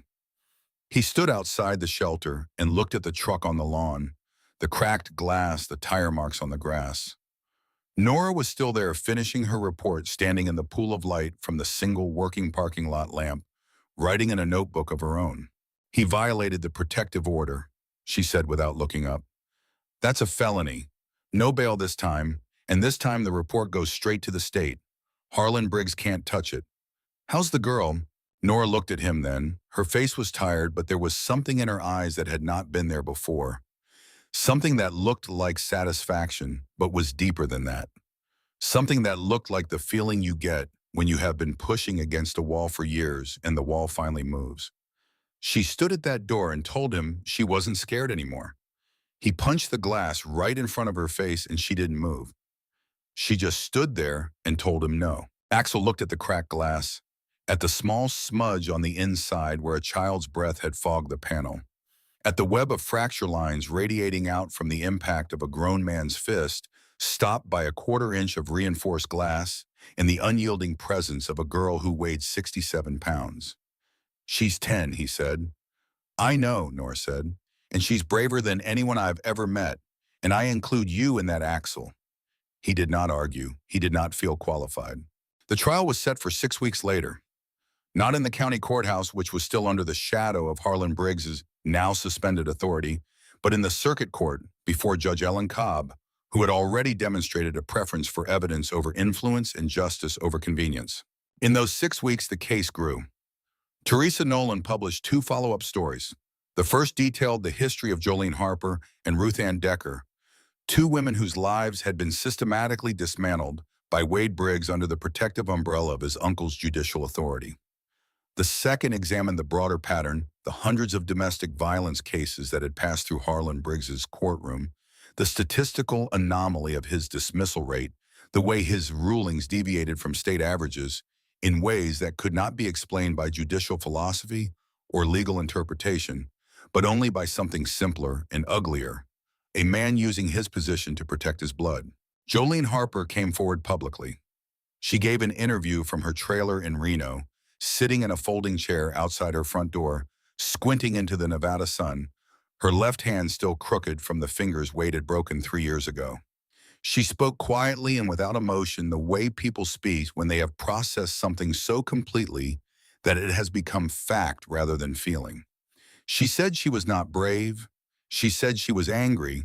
She said she had called every number she was supposed to call and knocked on every door she was supposed to knock on, and the system had told her over and over in 100 different ways that her pain was not important enough to matter. She said a 10-year-old girl on a bicycle had accomplished in one night what she had failed to accomplish in 14 months. 2 other women came forward after Jolene. Their stories were different in the details but identical in the architecture. Wade, violence, complaints, silence. The machine working as designed, protecting the man and erasing the women. The prosecutor was a woman from the state attorney general's office named Diana Vale. She was 48, methodical, unshakable, and she had built her case the way engineers build bridges, with redundancy and precision, so that removing any single piece would not cause the structure to collapse. She had Darla's medical records. She had Nora's incident file. She had Jolene's testimony. She had Ruth Ann's medical history. She had Teresa Nolan's investigative reporting. She had the photographs of the padlock and the deadbolt and the cracked phone and the hole in the kitchen wall. And she had the notebook. Wade Briggs sat at the defense table in a suit that did not fit him, too tight across the shoulders, too long in the sleeves, borrowed, or rented or purchased in haste by an attorney who was running out of options. His attorney, a man named Lester Quarles, had been retained by Harlan Briggs, but Harlan's resources were contracting rapidly as the investigation tightened around him like a fist. Quarles looked tired. He looked like a man who had taken a case because someone powerful asked him to, and was now realizing that powerful and right were not the same thing and never had been. The prosecution called its witnesses. The emergency room physician who had treated Darla, who described her injuries with the clinical precision of someone who has seen too many women on too many gurneys and learned to convert the horror into data, because data is what courtrooms understand. Deputy Nora Holden, who presented her file of dismissed complaints, 2 years of paperwork that traced a path from violence to violence again, a loop that never closed because the man at the top of the chain kept breaking the link. Jolene Harper, who testified via video link from Reno, her voice shaking but never stopping, her crooked fingers visible on the screen, as she held her hands in her lap and told the court what Wade Briggs had done to her and what the system had done to her after that, which was worse. Mabel Keller, who presented the legal history of failed protective orders with the exhaustive thoroughness of someone who had spent her entire career believing that the law was sacred and was now demonstrating exactly how it had been profaned. Gail Weaver, the shelter director, who described the night Wade drove his truck onto the lawn and punched through the glass door with a voice that was steady and factual and underneath it furious. And then Diana Vale called her final witness.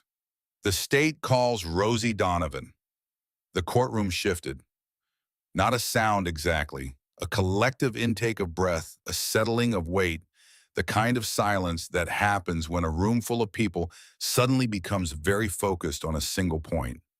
Every head turned, every eye moved to the center aisle where a small figure stood, straightened her blue dress, and began to walk. Rosie walked to the witness stand. She wore the blue dress that Mabel had bought her and the blue ribbon in her braid, and a pair of new shoes that still squeaked slightly on the courtroom floor. The squeak was the only sound in the room. It echoed off the old wood and the high ceiling and the windows that let in the morning light, and it sounded like the footsteps of someone very small walking towards something very large. She climbed into the witness chair. Her feet did not reach the ground. She placed her hands on her knees the way she had placed them in the CP's hearing, steady and flat and still. The clerk administered the oath. Rosie raised her right hand. It did not shake. Do you swear to tell the truth, the whole truth, and nothing but the truth? Yes, ma'am, I do. Diana Vale stood. She was a tall woman, lean with dark hair pulled back, in a voice that filled a courtroom without effort. But when she spoke to Rosie, she lowered that voice, not to condescend, but to honor the scale of what she was asking this child to do. Rosie, can you tell the court about the notebook you kept? Rosie nodded, then she spoke. And the courtroom became a place where time did not matter, where the fluorescent hum and the shifting of seats and the scratch of the court reporter's keys all faded into a background silence. And the only thing that existed was the voice of a 10-year-old girl telling the truth. She told them about the first night, the night she was 8 years old and heard her mother scream and came out of her room and found Darla picked on the kitchen floor with blood coming from her mouth and Wade standing over her telling Darla it was her fault that she had made him do it, that she was stupid and worthless. And if she told anyone, he would make sure she never saw Rosie again. She told them about going back to her room and sitting on her bed in the dark and not knowing what to do, and then finding a pencil and a notebook with a unicorn on the cover that she had gotten for her birthday and starting to write.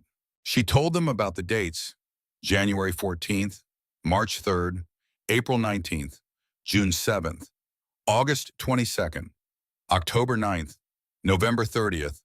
She recited them from memory, each one a scar in a calendar of violence that spans 730 days. She told them what she wrote on each date, not the medical terminology, not the legal language, the words of a child. Mama's eye is all purple today. He broke the plates again in Mama's finger. She's walking funny and holding her side. He locked me in my room because I tried to help. I heard him push her down the stairs. She didn't come up for a long time. I found Mama's tooth on the bathroom floor. She told them about hiding the notebook under her mattress, about checking it every night before she went to sleep to make sure it was still there, about the fear that Wade would find it, the particular specific fear of a child who knows that discovery means punishment. And punishment in her house meant things that no courtroom should have to hear. About the greater fear that she would forget what happened if she did not write it down, that the days would blur together, that the violence would become background noise, that she would stop seeing it because seeing it hurt too much. She told them about the night she decided to sell her bicycle, about sitting in her room listening to Darla's ragged breathing through the wall, knowing that the pharmacy had a medicine that would help, knowing that it cost $47, knowing that there was no money and no way to get money and no one to ask. She told them about counting the coins in her piggy bank, $2.30, and doing the math the way she always did the math, carefully, correctly, and arriving at a number she could not make up.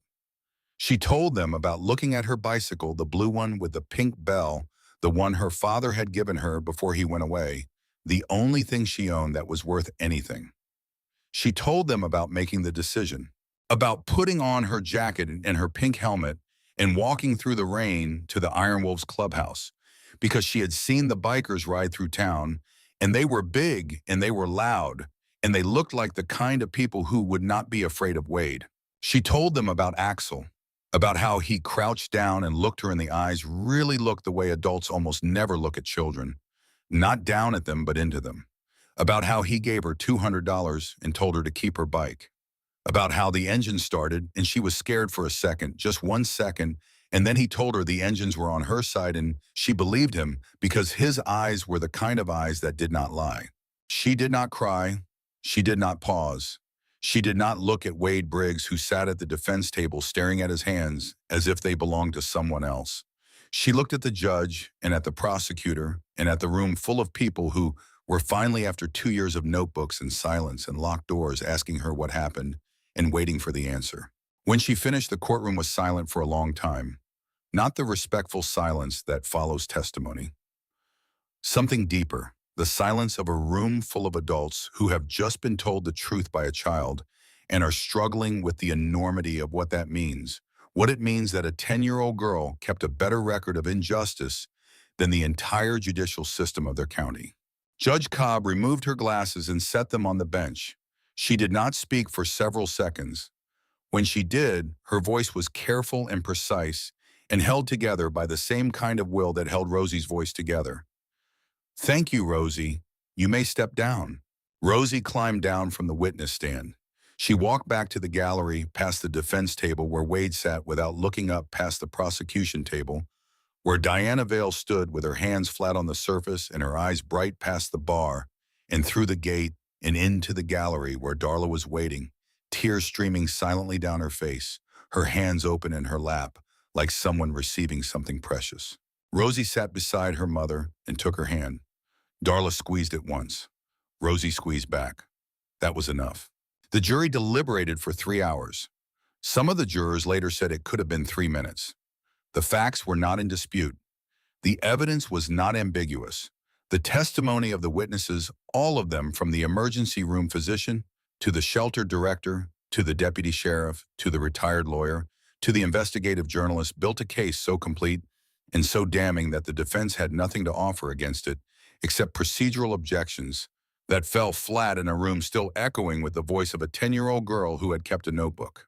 Guilty on all counts: domestic battery, aggravated assault, violation of a protective order, intimidation of a witness, criminal confinement, false imprisonment, each count read aloud in the clerk's flat, neutral voice, each one landing in the courtroom like a stone dropped into still water, sending ripples outward through the gallery, through the hallways, through the doors, through the town, through the county where Wade Briggs had operated with impunity for the better part of a decade because his last name opened doors that should have stayed shut.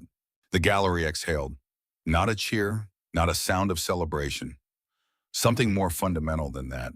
The collective release of a held breath, the shared recognition that something had shifted, that the machinery that had ground these women down for years had finally, laboriously, painfully turned in the opposite direction. Jolene Harper sat in the third row, her crooked fingers laced together in her lap, her eyes closed. She did not cry. She had cried enough. What she felt was not joy or relief or vindication, but something older and quieter, the feeling of standing at the end of a long road and looking back at where it started, and understanding for the first time that the journey was not meaningless. That the police report she filed and the restraining order she requested and the phone call she made to CP, all of them ignored, all of them swallowed by a system designed to swallow them, had not been wasted. They were the first stones in the foundation. They were the proof that the problem existed, the record that someone had tried, the evidence that the system's failure was not accidental but deliberate.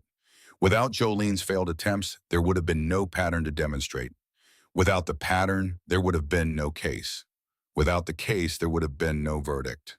She opened her eyes and looked at Rosie, who was sitting quietly beside her, mother holding Darla's hand.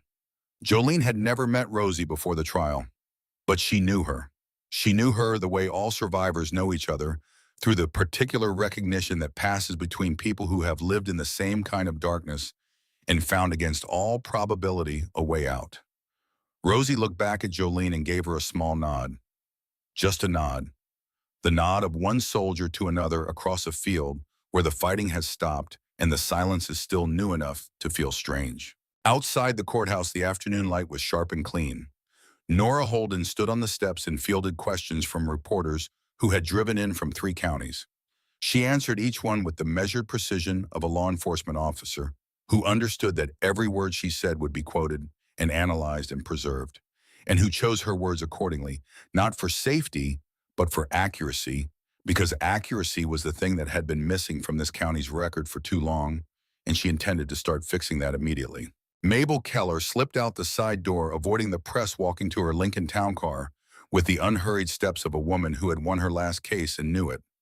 She sat in the driver's seat and placed her briefcase on the passenger seat and folded her hands on the steering wheel and closed her eyes. She stayed like that for 5 minutes. Then she opened her eyes, started the engine, and drove away because there was lemonade to make and mystery novels to read and letters to the editor to compose on a manual typewriter, and she had earned every single afternoon of the rest of her life. The sentencing hearing was held the following week. Judge Cobb gave Wade Briggs 12 years. She spoke for 10 minutes before announcing the sentence, and most of what she said was about systems. About the systems that are supposed to protect people and what happens when those systems are corrupted by the people who are supposed to operate them. About the cost of silence. About the price of looking away. About the courage required to break through both. She spoke about Rosie without looking at her, addressing the court, but speaking to the child. She spoke about a child who did what the courts, the police, the social services apparatus, and the community had failed to do. Who kept a record? Who asked for help? Who stood at a cracked glass door and said no to a man 3 times her size with a history of violence and a family of power behind him? This court has seen many things, Judge Cobb said, but it has rarely seen the kind of courage displayed by the witnesses in this case. In particular, it has rarely seen a child demonstrate the moral clarity and determination that Rosie Donovan demonstrated not only in this courtroom, but in the 2 years that preceded it when she kept a written record of violence, because she believed against all evidence that someday the truth would matter. She paused. It matters today. Wade was led from the courtroom in handcuffs. He did not look at anyone. He did not speak. The man who had controlled a household through violence and fear and the machinery of a corrupt system walked out of a courtroom controlled by something he had never accounted for, a 10-year-old girl with a pencil and a notebook and an unshakable belief that truth was worth writing down, even in the dark, even alone, even when no one was listening. 3 months later, the State Judicial Conduct Commission concluded its investigation of Judge Harlan Briggs. He was removed from the bench permanently. The commission's report detailed a pattern of judicial misconduct spanning nearly a decade, including the systematic dismissal of domestic violence cases involving his nephew, improper communication with law enforcement regarding active investigations, abuse of emergency hearing procedures, and the deliberate obstruction of protective orders filed on behalf of victims of domestic violence. 17 cases were reopened. 14 of them resulted in new protective orders. 3 resulted in criminal charges against perpetrators who had been shielded by the judge's rulings. The report was 47 pages long. It documented in the dry and dispassionate language of institutional accountability a system that had been bent to serve the interests of one family at the expense of the most vulnerable people in the county: women, children, people who had no power and no voice and no one to stand between them and the machinery that was supposed to protect them. Nora Holden was promoted to sheriff. She ran unopposed in the special election, and then she won the general election by the largest margin in the county's history, running on a platform of accountability and transparency and the radical idea that when someone calls for help, someone should actually help. Her first act was to establish a dedicated domestic violence response unit. Her second act was to hire 2 additional deputies specifically trained in victim advocacy. Her third act was to hang a framed copy of Teresa Nolan's original article on the wall of her new office beside the window, where the morning light hit it every day at 7:15, which was the time Nora arrived at work, which was the time she started reading through the overnight reports, which was the time she began the daily work of making sure that what happened to Darla and Rosie Donovan would never happen to anyone in her county again. She could not guarantee that, of course. She knew it. The world is large and broken in ways that no single sheriff can fix. But she could try. And trying, she had learned from a 10-year-old girl with a notebook, was the only thing that mattered. Mabel Keller retired again. For real this time, she said, though no one believed her because Mabel had retired 3 times before, and each time had been drawn back by a case that needed her particular combination of ferocity and precision. She told Axel she was going to spend her remaining years reading mystery novels and drinking lemonade on her porch and critiquing the Supreme Court's decisions in letters to the editor that she would write on a manual typewriter because she did not trust computers and never would. But she also established a small legal aid fund financed by donations that began arriving after Teresa's articles were published. The fund provided free legal representation to domestic violence victims in the county. She named it the Rosie Fund, and when Rosie found out, she was quiet for a long time. And then she said, "Can I help pick the lawyers?" Mabel said yes. Mabel always said yes to Rosie. Teresa Nolan won a State Press Association award for her coverage. She donated the prize money to the Pine Street Shelter. She continued reporting on systemic failures in the judicial handling of domestic violence cases, expanding her scope beyond the county, to the state, and eventually to a national audience. She never forgot the story that started it all. She kept a photograph on her desk, not of the courthouse or the judge or the verdict, but of a blue bicycle with a pink bell sitting on the porch of a women's shelter catching the light. Summer came to the valley the way summer always does in the Mountain West, slowly at first, then all at once flooding the fields with gold and green and the thick honeyed light that makes everything look like a painting of something that was always there, but you somehow never noticed. The Iron Wolves held their annual cookout on the last Saturday of June. The clubhouse parking lot was transformed. Picnic tables draped with checkered cloths. A massive grill manned by Gunner, who took his steaks as seriously as he took everything else in life, which is to say with absolute commitment and zero tolerance for error. Music from a speaker balanced on a cooler classic rock and country, the kind of music that sounds better outdoors. Cold drinks in a galvanized tub full of ice. The smell of charcoal and mesquite, and the particular sweetness of a summer afternoon that has no agenda except to exist. Darla stood by the fence, a paper plate in one hand, a glass of sweet tea in the other, watching Rosie. She looked different. Not just healed, though the bruises were long gone. The ribs mended the split lip, a memory that she could touch with her tongue and no longer feel. She stood differently, taller, with her shoulders back instead of hunched forward in the protective curve of a woman trying to make herself a smaller target. Her hair was down loose around her shoulders, something she had not done in 2 years because Wade had grabbed it, once twisted it around his fist, and used it to drag her across the kitchen floor. She wore a yellow sundress, bought with money she had earned herself, working part-time at the shelter as a counselor because Gail had offered her the job and Darla had said yes before the sentence was finished because she knew what it was like to walk through that door looking for safety, and she wanted to be the face on the other side. When she laughed at something Mabel said, the sound carried across the lot like a bell. Gunner heard it and looked up from his grill, and Slade heard it and tipped his sunglasses down, and Colt heard it and smiled the half smile that had become less strange on his face over the past few months, as if the muscles were getting used to the arrangement. Rosie was on her bicycle. The blue bicycle with the new chain and the new tires, and the pink bell that caught the afternoon light and threw tiny sparks of reflection across the gravel.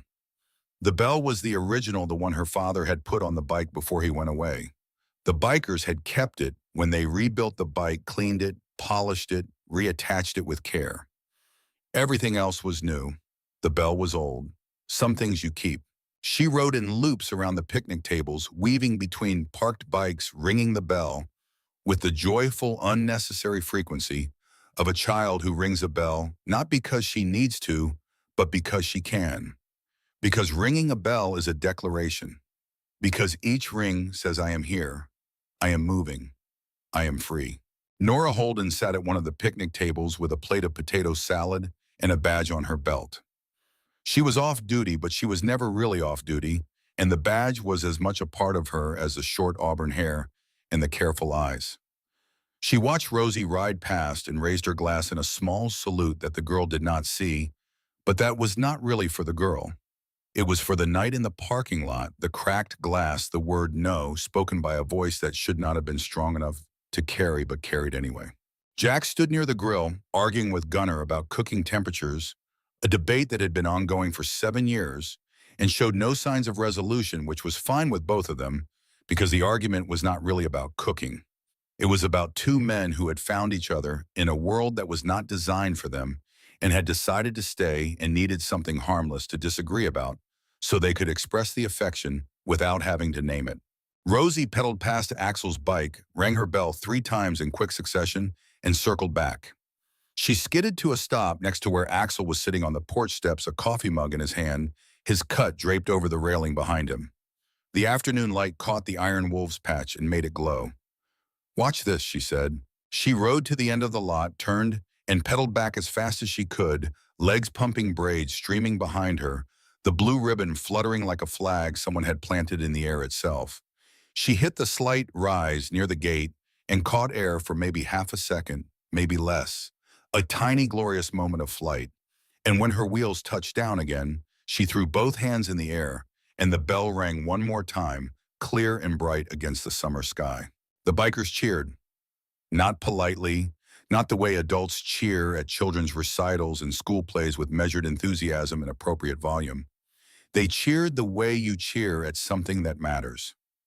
Gunnar banged his spatula against the grill so hard it left a dent. Colt stood up from his lawn chair and clapped with both hands above his head. Slade pulled down his sunglasses and whistled. Jax abandoned the temperature argument entirely and shouted something encouraging that was probably not appropriate for a 10-year-old to hear, but that made Rosie grin so wide it looked like her face might not be big enough to contain it. Darla stood by the fence with tears in her eyes and a smile on her mouth, holding both at the same time the way mothers do when they see their children being children, really being children without fear, without calculation, without the careful, watchful stillness that comes from living in a house where the wrong sound at the wrong time could change everything. She held that plate of food and that glass of sweet tea, and she watched her daughter fly, and the tears were not sadness. They were the opposite of sadness.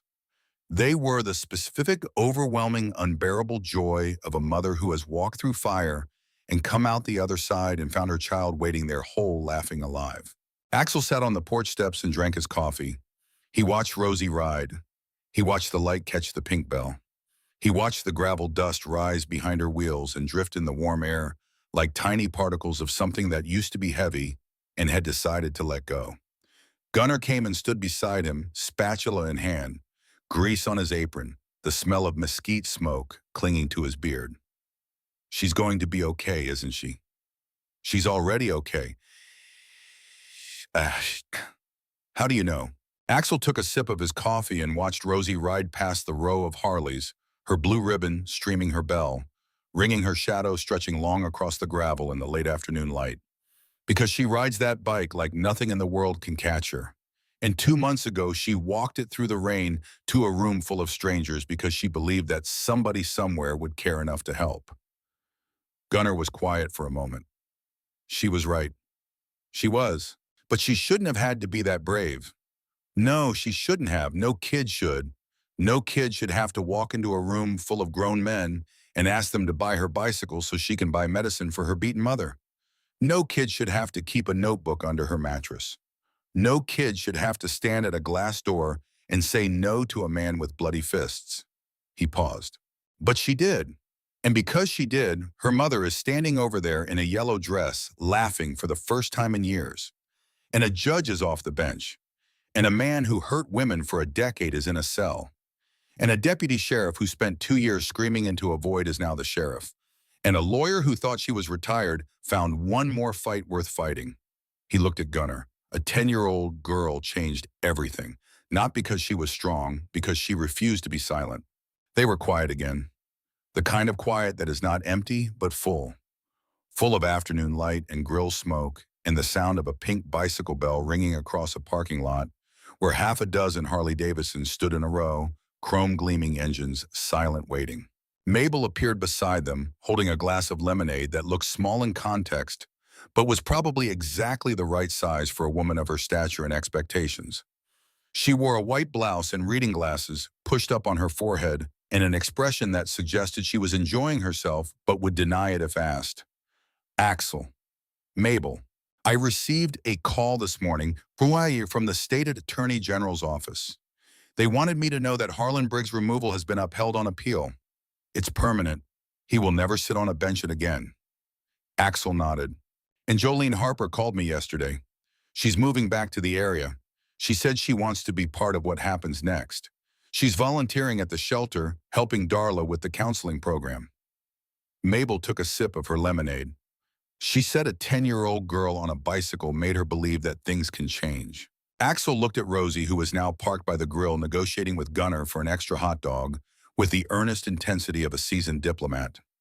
Gunnar was pretending to consider the request with great solemnity, stroking his iron-colored beard, examining the grill as if the hot dogs themselves might have an opinion on the matter. That kid didn't need us to save her, Axel said. She saved herself the night she walked through our door.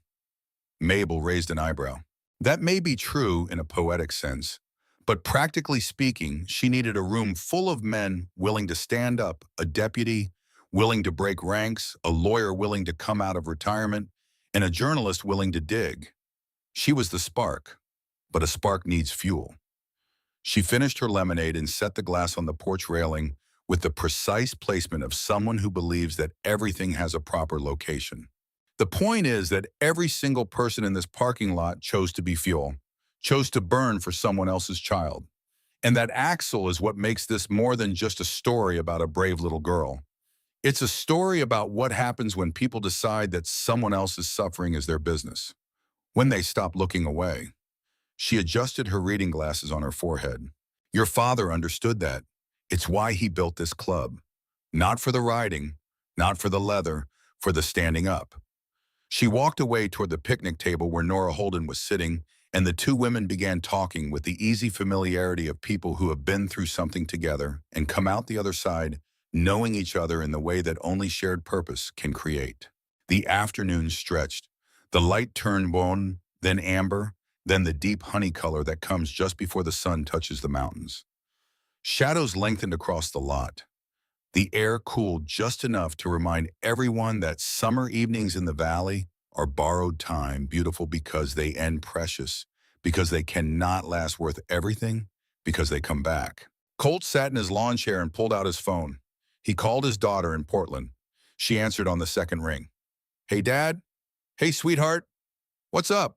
He looked at Rosie, who had won the hot dog negotiation and was eating it with the satisfied expression of a diplomat who has secured favorable terms.